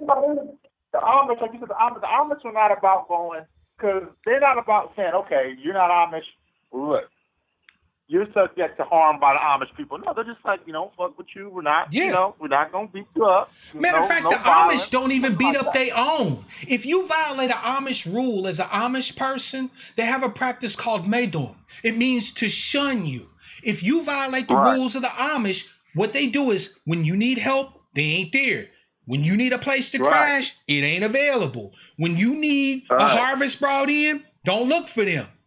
They ain't trying to fuck you up or make you be Amish or any of that shit. No, if you can't ride with the rules, there's the dough. They just will turn their backs. They be like, okay, you don't want to be a part of this community, then you don't have to be a part of this community. And see, when you're in the use of military strategy, you're like, well, I don't know what to call it, but you're just kind of like you're a sitting duck, as they say. Like if you're a person with no tribe, no affiliation, no association, you're just prey. You know what I always say, fam? The lone wolf dies, but the pack survives, fam. Yeah. That's a fact. Yeah, you see what happens to lone black wolves out here? We get smoked. We get fucked. Protection, no. But see, here's the thing. And that's the main thing. Like, people talk about protection, right? People talk about protection.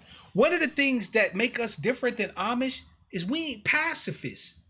You mean to tell me that if I gather a group of brothers and sisters that have put their hard work, their labor in, their time, they love, their energy, their families, their hearts, every dollar they got, every possession they have into building this community, not for trade, not to become capitalist, but to create a legacy for future generations of black people. You think a group of white people just gonna be able to run up on us and think they gonna say or do or take whatever? Fuck no. They'll have to burn us the fuck out.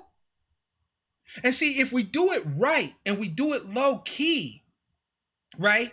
Not trying to high side, not trying to shine, use our cat's paws, right? Because there are white folks who will gladly take our little bit of money or whatever and say, put on a nice suit and go sign a contract. You said that idea of using cat's paws, that's something that white folks, they still do to this very day. When they want to do something, what do you think Al Sharpton is? They send Al Sharpton in. What do you think Obama was? Those are cat's paws. When white folks really want to fuck black people, they don't have to send no white folks to do it. All they have to do is pay black folks to do it. We've been knowing this. This isn't news. So how is it that works so well for them, but we can't do it? Right. Yeah, it will work for us. We can't have a white man go to the county seat and be like, oh, I'm grateful for the purchase of this plot of land. And then when they show up out there and they start asking questions, we send our pet white person out there. Yeah. Simple, Simple. And then they talk to the white person. Oh, well, everything's all good. Everything's all hunky-dory. And then we go back to doing what the fuck we've been doing. Like if I said, you don't buy office, you just rent them. You just rent them. You know what I mean? Exactamundo. You don't buy them, you just rent them. And then some of us do have white people that are in our families. You think the white people that are in our families gonna want to see us get fucked over? No, they'll do whatever we tell them. If we say, hey, look, y'all need to go to this meeting at the county seat. They're gonna have this going on. This is what you tell them. This is what you say. We're gonna have somebody in there watching to make sure y'all on point. They're going to do what the fuck we tell them to do. Right. So if cat's paws work for white folks, it can work for us too. White faces in public spaces. I don't have no... Look, when it comes to my people, I ain't got no shame. And I ain't got no motherfucking pride. If I got to use a white face to protect my whole community, you think I won't? Please. I'll do it every day of the motherfucking week and 3 times on Sunday. No, you're right. You're right, man. It's a way of looking at it. You have to look at it in a different sort of. We've been used to thinking a certain way, so you have to look at it in a abstract way. It's something that's unfamiliar, but it'll become familiar the more and more the Rona plays itself out. But you know what though, fam? The best part about doing it this way, the unfamiliar is familiar. The best part about doing it this way though, fam, is that it leaves no room for discussion. I love my people, but we talk too motherfucking much. We really do. We really do. What we need is for somebody to do what the 5%ers talk about: show and prove.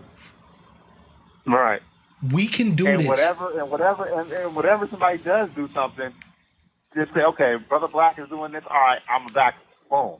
And then we'll discuss, well, that shit was fucked up. We'll discuss that later. Yeah. If it fails, this, that, we'll clean it up later. Yep, we'll talk about, we'll do the after action report. It's called in the military. After there's an engagement, they do an after action report. What worked? What didn't work? What would we do different? Right. What would the strategy be given this scenario the next time? After action reports allows you to learn from your mistakes as a collective, as a group, right? See what I'm saying? We gotta look. This will be a game changer on so many levels, but the primary way it'll change the game is it will change the way that we see each other. Instead of wanting to be honorary white folks, we will actually start to see the value in being black folks. There's nothing wrong with being black folks on the soil. There's nothing wrong with living in communities with natural homes that we built from the dirt on our soil, right? You know what I'm saying? With big ass gardens and fields and animals, feeding our vegetarian and our meat eating brothers and sisters. And ain't nobody had to trade for nothing. If I got, you got. If I can get, you can get. Yeah, you can have whatever you have. Whatever thing you have, all you have to look at is, can you protect it? Can you watch it grow? Can you nurture it? That's it. That's it. Growth and nurturing. You got a dirt house or whatever can you protect that house? Yep. Can you nurture that house? Can you provide for that house? That's it. That's all you need to worry about. And if you got a brother like Mark Black who understands military small unit tactics and shit like that, you could best believe I'm a security oriented ass nigga. I know how to create choke points and bottlenecks. I know how to prevent ambushes. I know how to set up perimeters and barriers, both physical as well as psychological. I know how to defend the community. I'm a resource. Use my knowledge. I beg you. Right. There is nothing that's in this head that don't belong to my tribe. Nothing.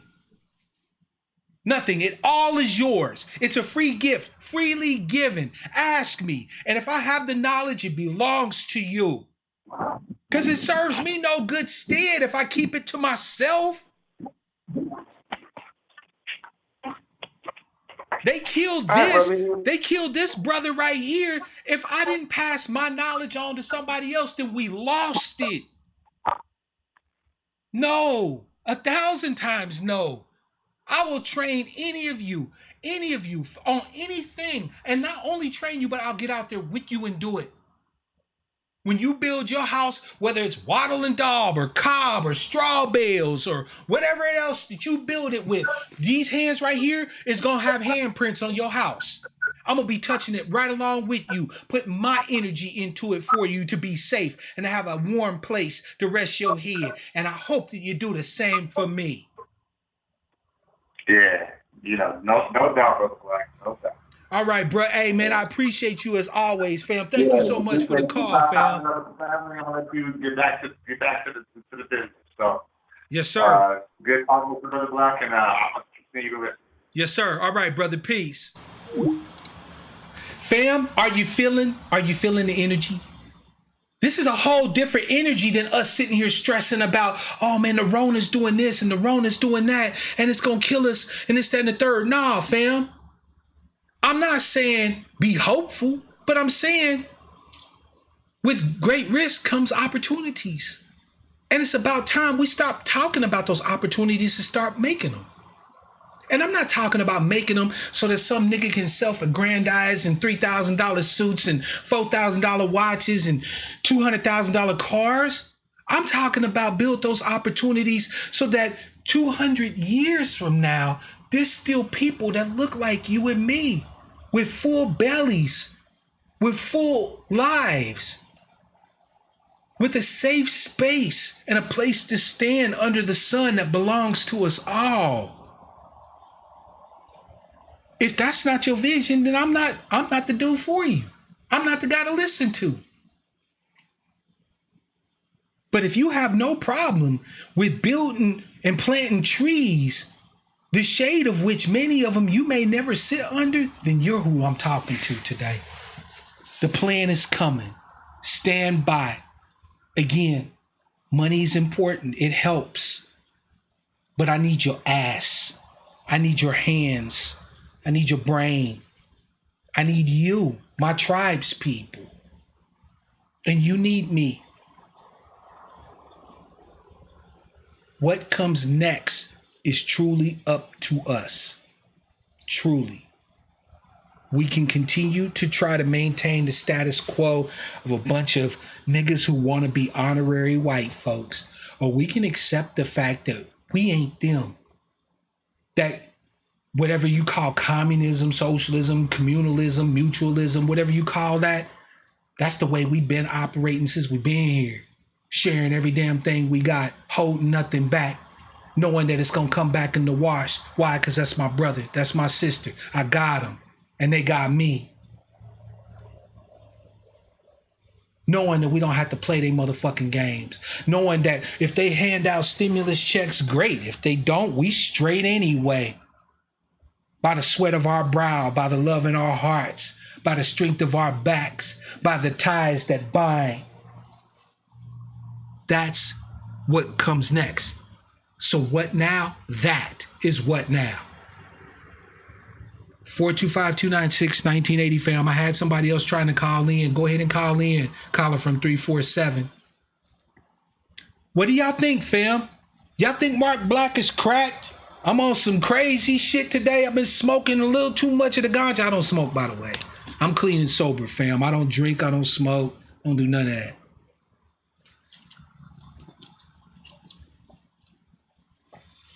Or did I say a word today that resonates?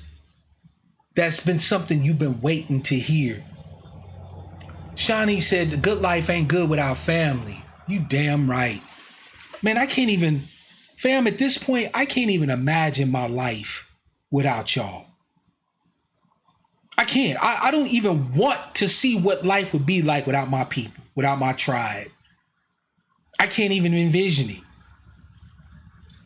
It's not a good life. It's not no life I want to live. Shawnee said, in my heart, that's where I see myself in 10, 15, 20 years on a farm, homestead with some animals, gardens, and natural living. Shawnee, stick with me. It'll be less than 10. Monty, yeah, that soldier coming out. That's that. You know how I do. Black man, by the way, protection is always up to us, fam. Always. Remember, I told you, we can only have the land, the rights, the safety that we're willing to fight, bleed, and die for. That ain't changed, and it ain't gonna never change. And I'm sorry, but you're gonna have that attitude no matter what you do if you're trying to accomplish anything as a legacy for our tribe. You gotta be, if you're a male or female, I'm not sexist, you gotta be a brave. Okay? You gotta be a brave, right? There's a story that they talk about Lakota warriors. They braves used to have what's called a picket pin. And when they went out on the battlefield, they would take that picket pin, jam it into the ground. It had a sinew or a rope tied to that picket pin. That was the warrior's sign that I'm either going to pick up this picket pin and go home in victory, or this is where I'm dying. They were not going to leave that spot until their enemies were vanquished. That's the type of bravery we need, fam. That's the type of courage we need. We do this. We need the people that are saying, come hella hot water, by hook or by crook, no matter who has to get it, we will have our due. And that's not everybody. But you know what? I recognize the truth in this statement that our war is not with flesh and blood, but with principalities and powers in high places. The mind. The greatest battles we ever gonna have to fight as a people are the ones that we got to fight in our own heads. These outmoded ideas, this acculturation, this fuckery. I know it, black man. I missed y'all too, man. You know what's crazy though, Shawnee? Is that we can do it with a quarter of the money of Oprah. And it will last longer because we won't be beholden to Oprah's wannabe white ass. I don't want my people beholden to nobody except to me and me to you. I'll be beholden to you. You ask me what my faith is. I don't have no faith in no gods. I don't worship any deities. My belief is in you. My belief is in my people. My belief is in the ties to my ancestors, the ones whose whole purpose was to be here to bring me here. That's where my heart is. That's where my belief is. That's where my faith is. My faith is in you. And I know you're not used to that. As a black person, you used to being told that you got to have faith in everything and everybody else except your own. You got to have faith in Jesus. What a friend we have in Jesus. You've been told you got to have faith in Allah or whatever. That's cool. That's cool. But forgive me, my faith is in you. You're the only reflection of God I'm ever going to see anyway. I don't know what comes after this life, if anything, but I see you. I ain't put my hands, touch, taste, smell, and see you. My faith in you is more grounded than anything else.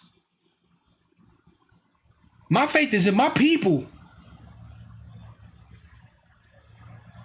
425-296-1980, fam. I got time for one more call. Since I'm here, said you are right, bro. I appreciate you, fam. We're going to make that happen. We got to. We don't have a choice, which is why this is lovely. All the lessons of 400 years distilled into one moment that says like a heartbeat in the minds of our people that if we don't get it, we ain't getting it. Caller from 919, it's your man Mark Black. What's your name, where you calling from, and what's on your mind? Yeah, this is Tasha calling from Durham. What's up, Tasha? How you doing? I'm doing all right. Trying to get past these last 2 weeks. I had a crazy idea of taking some business courses while trying to apply for MBA. But anyway, yeah, I want to take the opportunity to thank you for posting the petition for the COVID-19 relief. Mm-hmm. Yeah, because it's not just to help, with ADOS blacks, but also those who are of us who are the most marginalized, like homeless. That's right. Veterans not getting their fair disability benefits, especially incarcerated who can't practice social distancing. Yep. So, yeah, I want to thank you for that, and we'll probably try to put out a petition on the White House Gov site. Mm-hmm. But pertaining to your broadcast tonight, yeah, a lot of that stuff, rings strongly for me. And what I kind of find ironic, when I look back on my family, I'm only 2 generations removed from slavery because my great grandfather, I think, was in slavery, and my grandfather was essentially a sharecropper. Yep. And next in line would be my mom. My parents had us kind of, later, like in their late 20s for my mom and early 30s for my father. So, I kind of find, that there's, some irony now. It's like things are going full circle because it seems to come down to self-sufficiency. And then, when you look at it, because I think, the main reason why probably, my aunts during my parents' generation, while they look to move up north, is because with the sharecropping, it's not slavery, but it's still being underpaid.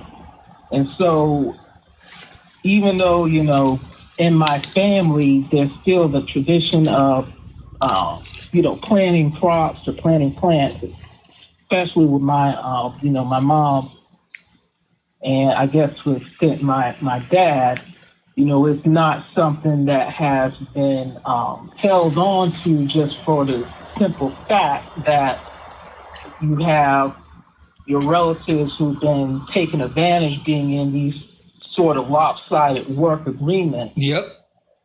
But now, we see that now going on with the service industry, like just any type of retail jobs or fast food, because what some people don't know, especially if you're not working in that retail industry, is that now what the companies do is that they look at what days are the highest volume that you get people in the door. And those are the hours that they set for workers. So you could be on contract to work up to 35 hours, but you can only, there'll be weeks where they only give you about 20 hours because that's the amount of traffic that they see coming through the stores. And what's even messed up, some people, they can't work a second part-time job because they're on contract to work either shifts. Yep. So, to me, the first thing that we got to do is, raise people's level of consciousness, because when you look at baby boomer generation, even like extent some Gen X, my generation. Yep, my generation too, still sister. There's still that aspiration to get well-paying jobs or any type of well-paying work with secure benefits. And, they still look down on people who are relegated to low-paid work or who have to depend on welfare, because they're still in the mindset, well, this person is not doing what they need to do. They don't have a strong work ethic.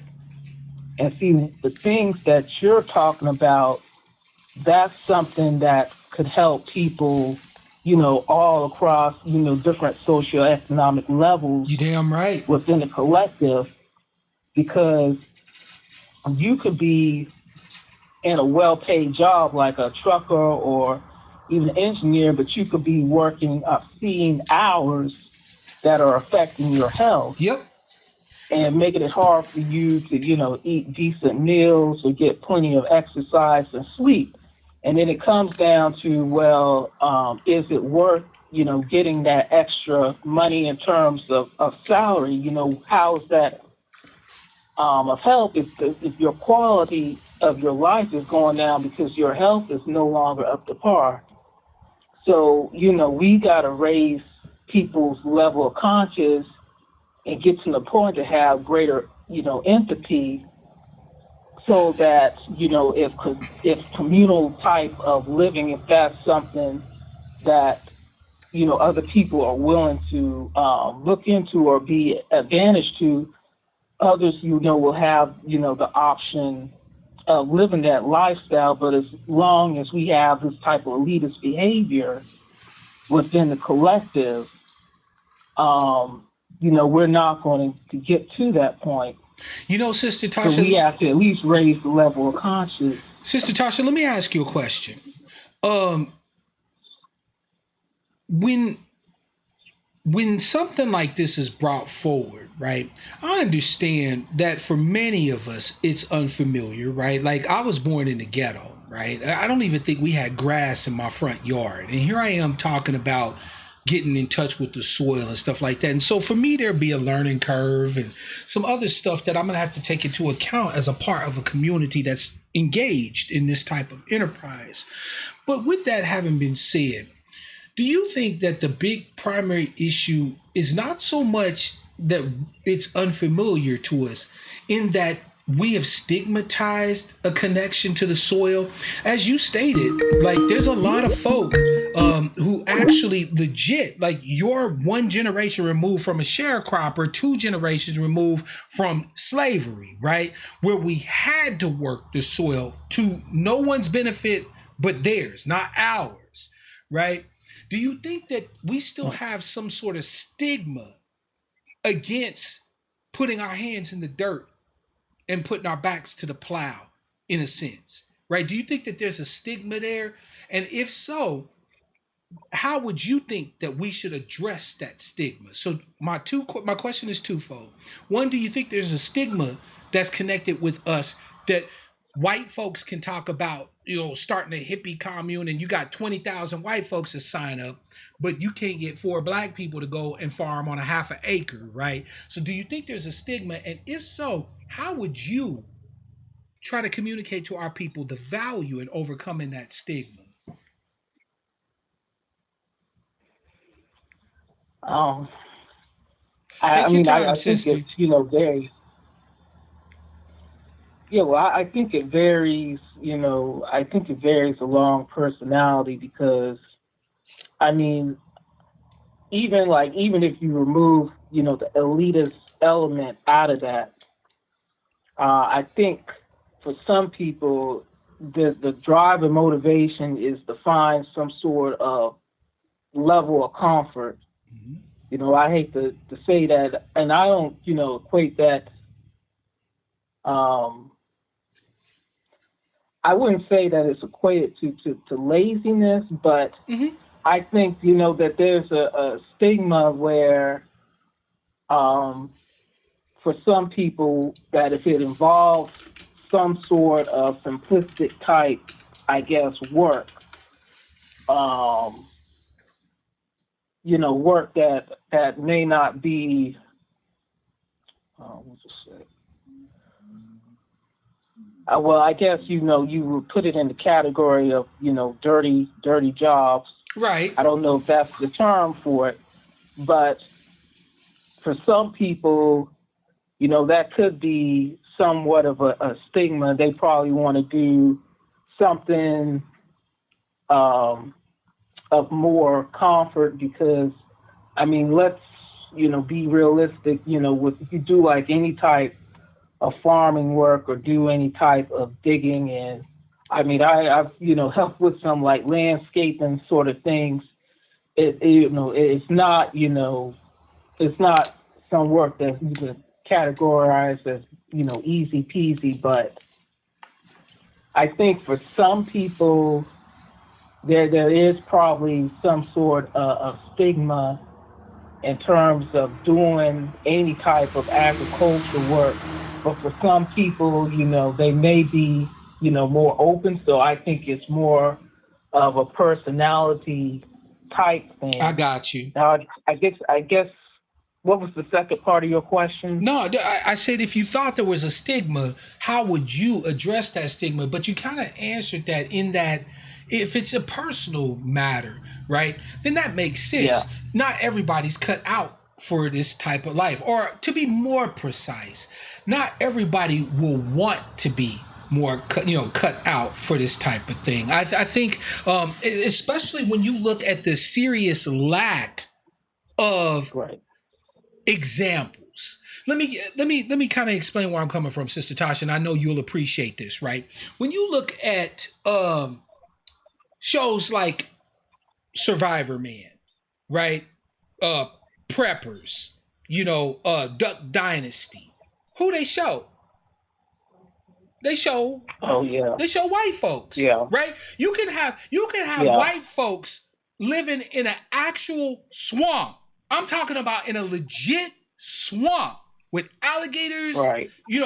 Motherfucking those poplar trees and all that other shit, right? Living in houses that they built off of scrap heaps. And that's cool. But we never see brothers and sisters who are on, say, an Alaskan homestead or living in the high deserts down in Oklahoma or living in a swamp. We don't really get a lot of examples of us actually living like that. And what's crazy is that we'll look at Duck Dynasty, hunting and eating and skinning and taking the hide off an alligator and be like, them po white trash, look at them po motherfuckers, right? Meanwhile, Duck Dynasty was able to parlay that into a show that made them millionaires. Now, I'm not saying that we should or even could do that. But what I'm saying is, don't you find it interesting that at the same time we have this new idea kind of fostered on us that, hey, it's time for us to now start kind of taking advantage of our share of whiteness, quote unquote, that we also lost the examples of black people that lived off the land, that had some degree of self-reliance. Like they're not going to show Bass Reeves in Oklahoma, tending to his crops, catching white bad dudes, getting them strung up and so on and so forth. By the way, wa alaikum salam, pretty Muslima, I see you.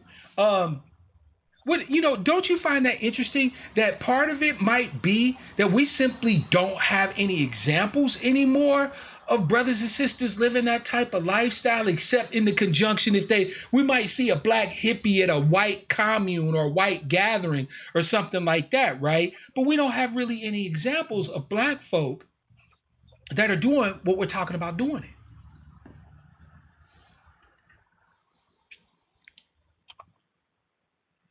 Well, I guess, well, it doesn't, I guess, strike me as surprising. I mean, I lived in the mountains and not a lot of black people, but I think the other thing that I was thinking, I think it comes down to how you sell it. Because I know for you talked about green energy before, and the main way that anyone sells green energy is to talk about what we call the payback period, where you recoup the investment of, equipment that you have for generating electricity, whether it's solar panels or selecting an energy efficient appliance. And in a way, and I hate to say it, I think that's how you have to sell it to at least a large percentage in the collective, because we've been brainwashed so much to think of everything or most of things in capitalistic terms. Yeah. And I think for some people, I mean, we already know that the capitalism system does not work for most of us. But some of us, we've been brainwashed to the point to where we don't even seek out other options outside of living in a capitalism system. Agreed. And I think, we have to bring people into reality, let them understand that the drive to find cheap labor is not going to stop. The drive to use automation to increase productivity is not going to stop. And, even if you're in a high intellectual profession like engineering or being in the medical field, there's still the reduction of return on investment on that, because you can only work so many hours before your health goes down, depending on the level of stress or the type of jobs that you have in those fields. So we have to be I guess we have to be direct as well as truthful, and having to break people out of this illusion that you can have this so-called American life and not have to pay like some sort of cost, whether it's your health, quality of life, investment. I mean, some of us, and I guess that especially includes me, are even in the negative in terms of the amount of money spent on college loans just to get education, to get this, ideal position. Yep. Some of us are already starting off in the negative and still trying to work ourselves to break it even. So we know that there's a limit in terms of how many people can actually attain that so-called American life. Yeah. So, we need to break people out of their illusion. But you know what though, sister? The funny thing about it is that what I've learned from being a part, because I'm real green, right? And what I've learned from being a part of the environmental movement is that nobody can afford to live the American life, not even Americans, especially us. Right now, the problem with the earth is that everybody on the planet is trying to have the same level of a standard of living as an American. And the thing Right. is that we would need another 4 Earths full of resources for all 7.5 billion people on the planet to live as Americans currently do. And every American has the equivalent of about 100 slaves worth of labor just in the power generation that we use, right? The average American household uses about 6 kilowatts per annum of power, right? Of energy. Now that energy has to be generated somewhere. Well, how's it generated? Natural gas, coal, right? And so on and so forth. Now, one thing that I think will be, in my opinion, right? Because I always try to look at multiple sides of the same issue. And one objection that I can see right off the bat is that in order for this thing to really work out well for us, it will mean a reduction in what we consider the standard of living for an American.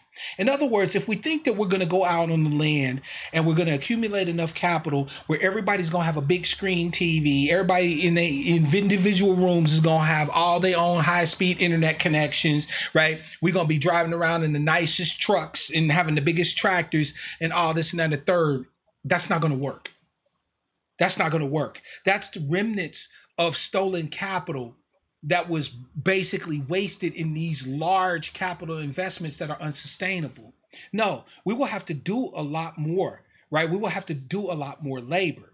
We will have to utilize a lot more hand tools. Like people talking about generating electricity and power for cooking and this, that, and the third. Well, you can always grow wood. You can have like a wood lot and cook using wood stoves, right? You can use biogas where you take and ferment droppings from chickens, cows, rabbits, and pigs, get the methane gas and burn that. There are other ways, but these basically result in a much more higher labor and less technical innovation, if you get where I'm coming from, right? If I was to be truthful, I am asking people to voluntarily choose to have a so-called lower standard of living. But what this lower standard of living does is it allows us to get to a point of complete sustainability. Meaning that, yes, Right. we may not be living as high on the damn hog as we would if we had the best job and working for a great company with all the benefits and this, that, and the third, but everybody's eating every day. See, we have to think about one of the things that I've been stressing, Sister Tasha, and I don't know how long you've been kind of listening to my work or whatever, but I'm certain if you've listened to me for any period of time, you've heard me say that we need to redefine what success is for Black people, right? Because it's easy for us to buy into the idea of what constitutes success for white folks, right? We can say, well, when I make it to be like white folks, then I've made it, right? But does that really work for us? And how is that feasible in a time when we're looking at a potential depression due to the Rona, when even white folks won't even be able to live like white folks? What does that mean for us as aspirational white folks to be trying to live like white folks when even white folks can't live like white folks? These are questions that are important, and it is time for us to start asking them. Can we voluntarily pull back and have what anybody else would consider a lower standard of living, but one that with our own labor, with our own people, our own tribal resources, and a land base we can sustain? Or are we going to continue to try to maintain this that's already killing us? That's what it ultimately comes down to, in my opinion. What do you think, sister? Well, I mean, that's, in order to get there, we definitely have to fight. Because I've maintained that we actually should be working no more than 30 to 24 hours with the level of productivity that's been attained through existing machinery. That's my take. But as long as people are still hung up in the elitist mindset that any type of reduction of work is people being lazy, we're never going to get there. But I mean, like I said, I've been for reducing work hours for a long time because, I try to live the healthy lifestyle. That's right. In terms of, paleo eating and exercising, and just trying to schedule that around 40 hours. That's hard enough, but typically, depending on, the type of work, I've, may work, 10 or 11 hours, at least 1 or 2 days of the week. So now, see, Sister Tasha, I look for me, I would, so to me, I would like to have a decent wage, but if I could choose one or the other, it would be to work shorter hours. Sister, if we had a community such as the one I described, and everybody's willing to put in what they're able, right? Because not everybody has the capability. Some people will bring knowledge to the table, but maybe aren't as strong. They might have physical issues, whatever the case may be. They still family too. They still got to eat too, right? But we build a community where everybody puts in the labor when it's required. You know what happens the rest of the time? Whatever the fuck we want. If we want to do yoga out in the motherfucking fields, we can do that. If we want to sit down and teach the kids, we can do that. Believe it or not, going and taking a voluntary step backward, quote unquote, and I keep putting in quotes because I don't believe it's a lower standard of living. If black folk were in an environment where we never had to worry about where our next meal was coming from, we never had to worry about eviction, right? And we were around people that we knew we could count on, that would be an actual increase in the standard of living for most black people. Even if we were living in houses that were made from motherfucking clay, mud, straw, sand, and water, that would still be a come up for the vast majority of us. So I don't think of it as a step backwards. What I think of it is, though, is that it's a voluntary rejection of what's commonly been referred to as Americanism. I'm an American, but I'm not an Americanist. I will never be an Americanist. I'm done trying to go to school to get a good goddamn job in one of these companies with a defined contribution, or defined contribution plan, a 401k, with whatever health care they decide to give me, and so on and so forth. No, I would rather get a cut on my finger and go to my sister Amish and say, I got a cut on my finger. She hooked me up with a bandage and I keep it pushing. And know that I didn't have to shell out a penny to get that done. I didn't have to worry about universal health care, making sure that was covered. I didn't have to worry about, I can go back to my place that I built with the hands of my own and my people and know that I can rest my damn head without having to worry about somebody telling me I got to go. It's not a step backwards for many of us. It's an actual increase in the standard of living. And I think that's how I'm going to communicate that moving forward, is that I'm asking us to go what looks like backwards to the rest of America, to the Americanists. But to us, the people who have been denied access to most of America since we've been here, this will make us more American than we've ever been in our life, bar none. Yeah, because it leads to autonomy. That's right. You damn right. Sister, I'll let you have the last word.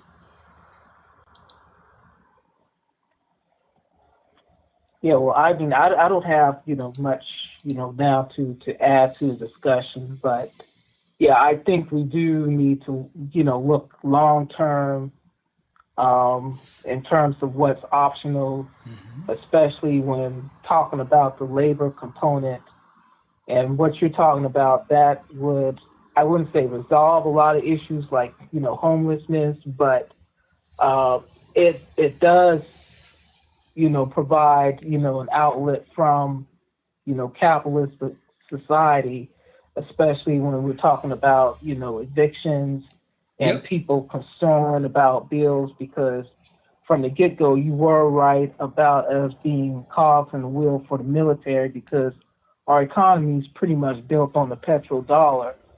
And it's, it's a shame that now, because it seems like we're working for the military instead of the military working for us. Yep.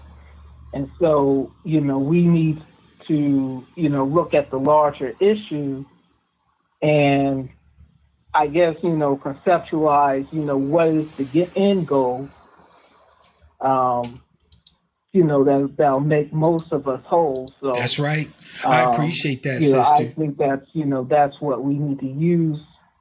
I mean, along, in addition to reparations and Black agenda, but that's, we do need like that North Star in terms of adjusting our thinking. I agree. Sister, thank you so much. Again, it was my honor. The sister referred earlier to a petition. It's on the community tab on my channel. Please go sign the petition, share the petition. We still have every right to demand from our government our just due. If we're being disproportionately affected in the era of the Rona, then we deserve disproportional support and aid, and we can demand that. So I appreciate the sister making me aware of that. Now I'm making y'all aware of that. And the sister, again, anytime you have any projects, I know you're involved with ADOS where you are, let me know. You know I got y'all back. Okay, thanks. No problem, sister. Peace. Family, it's funny.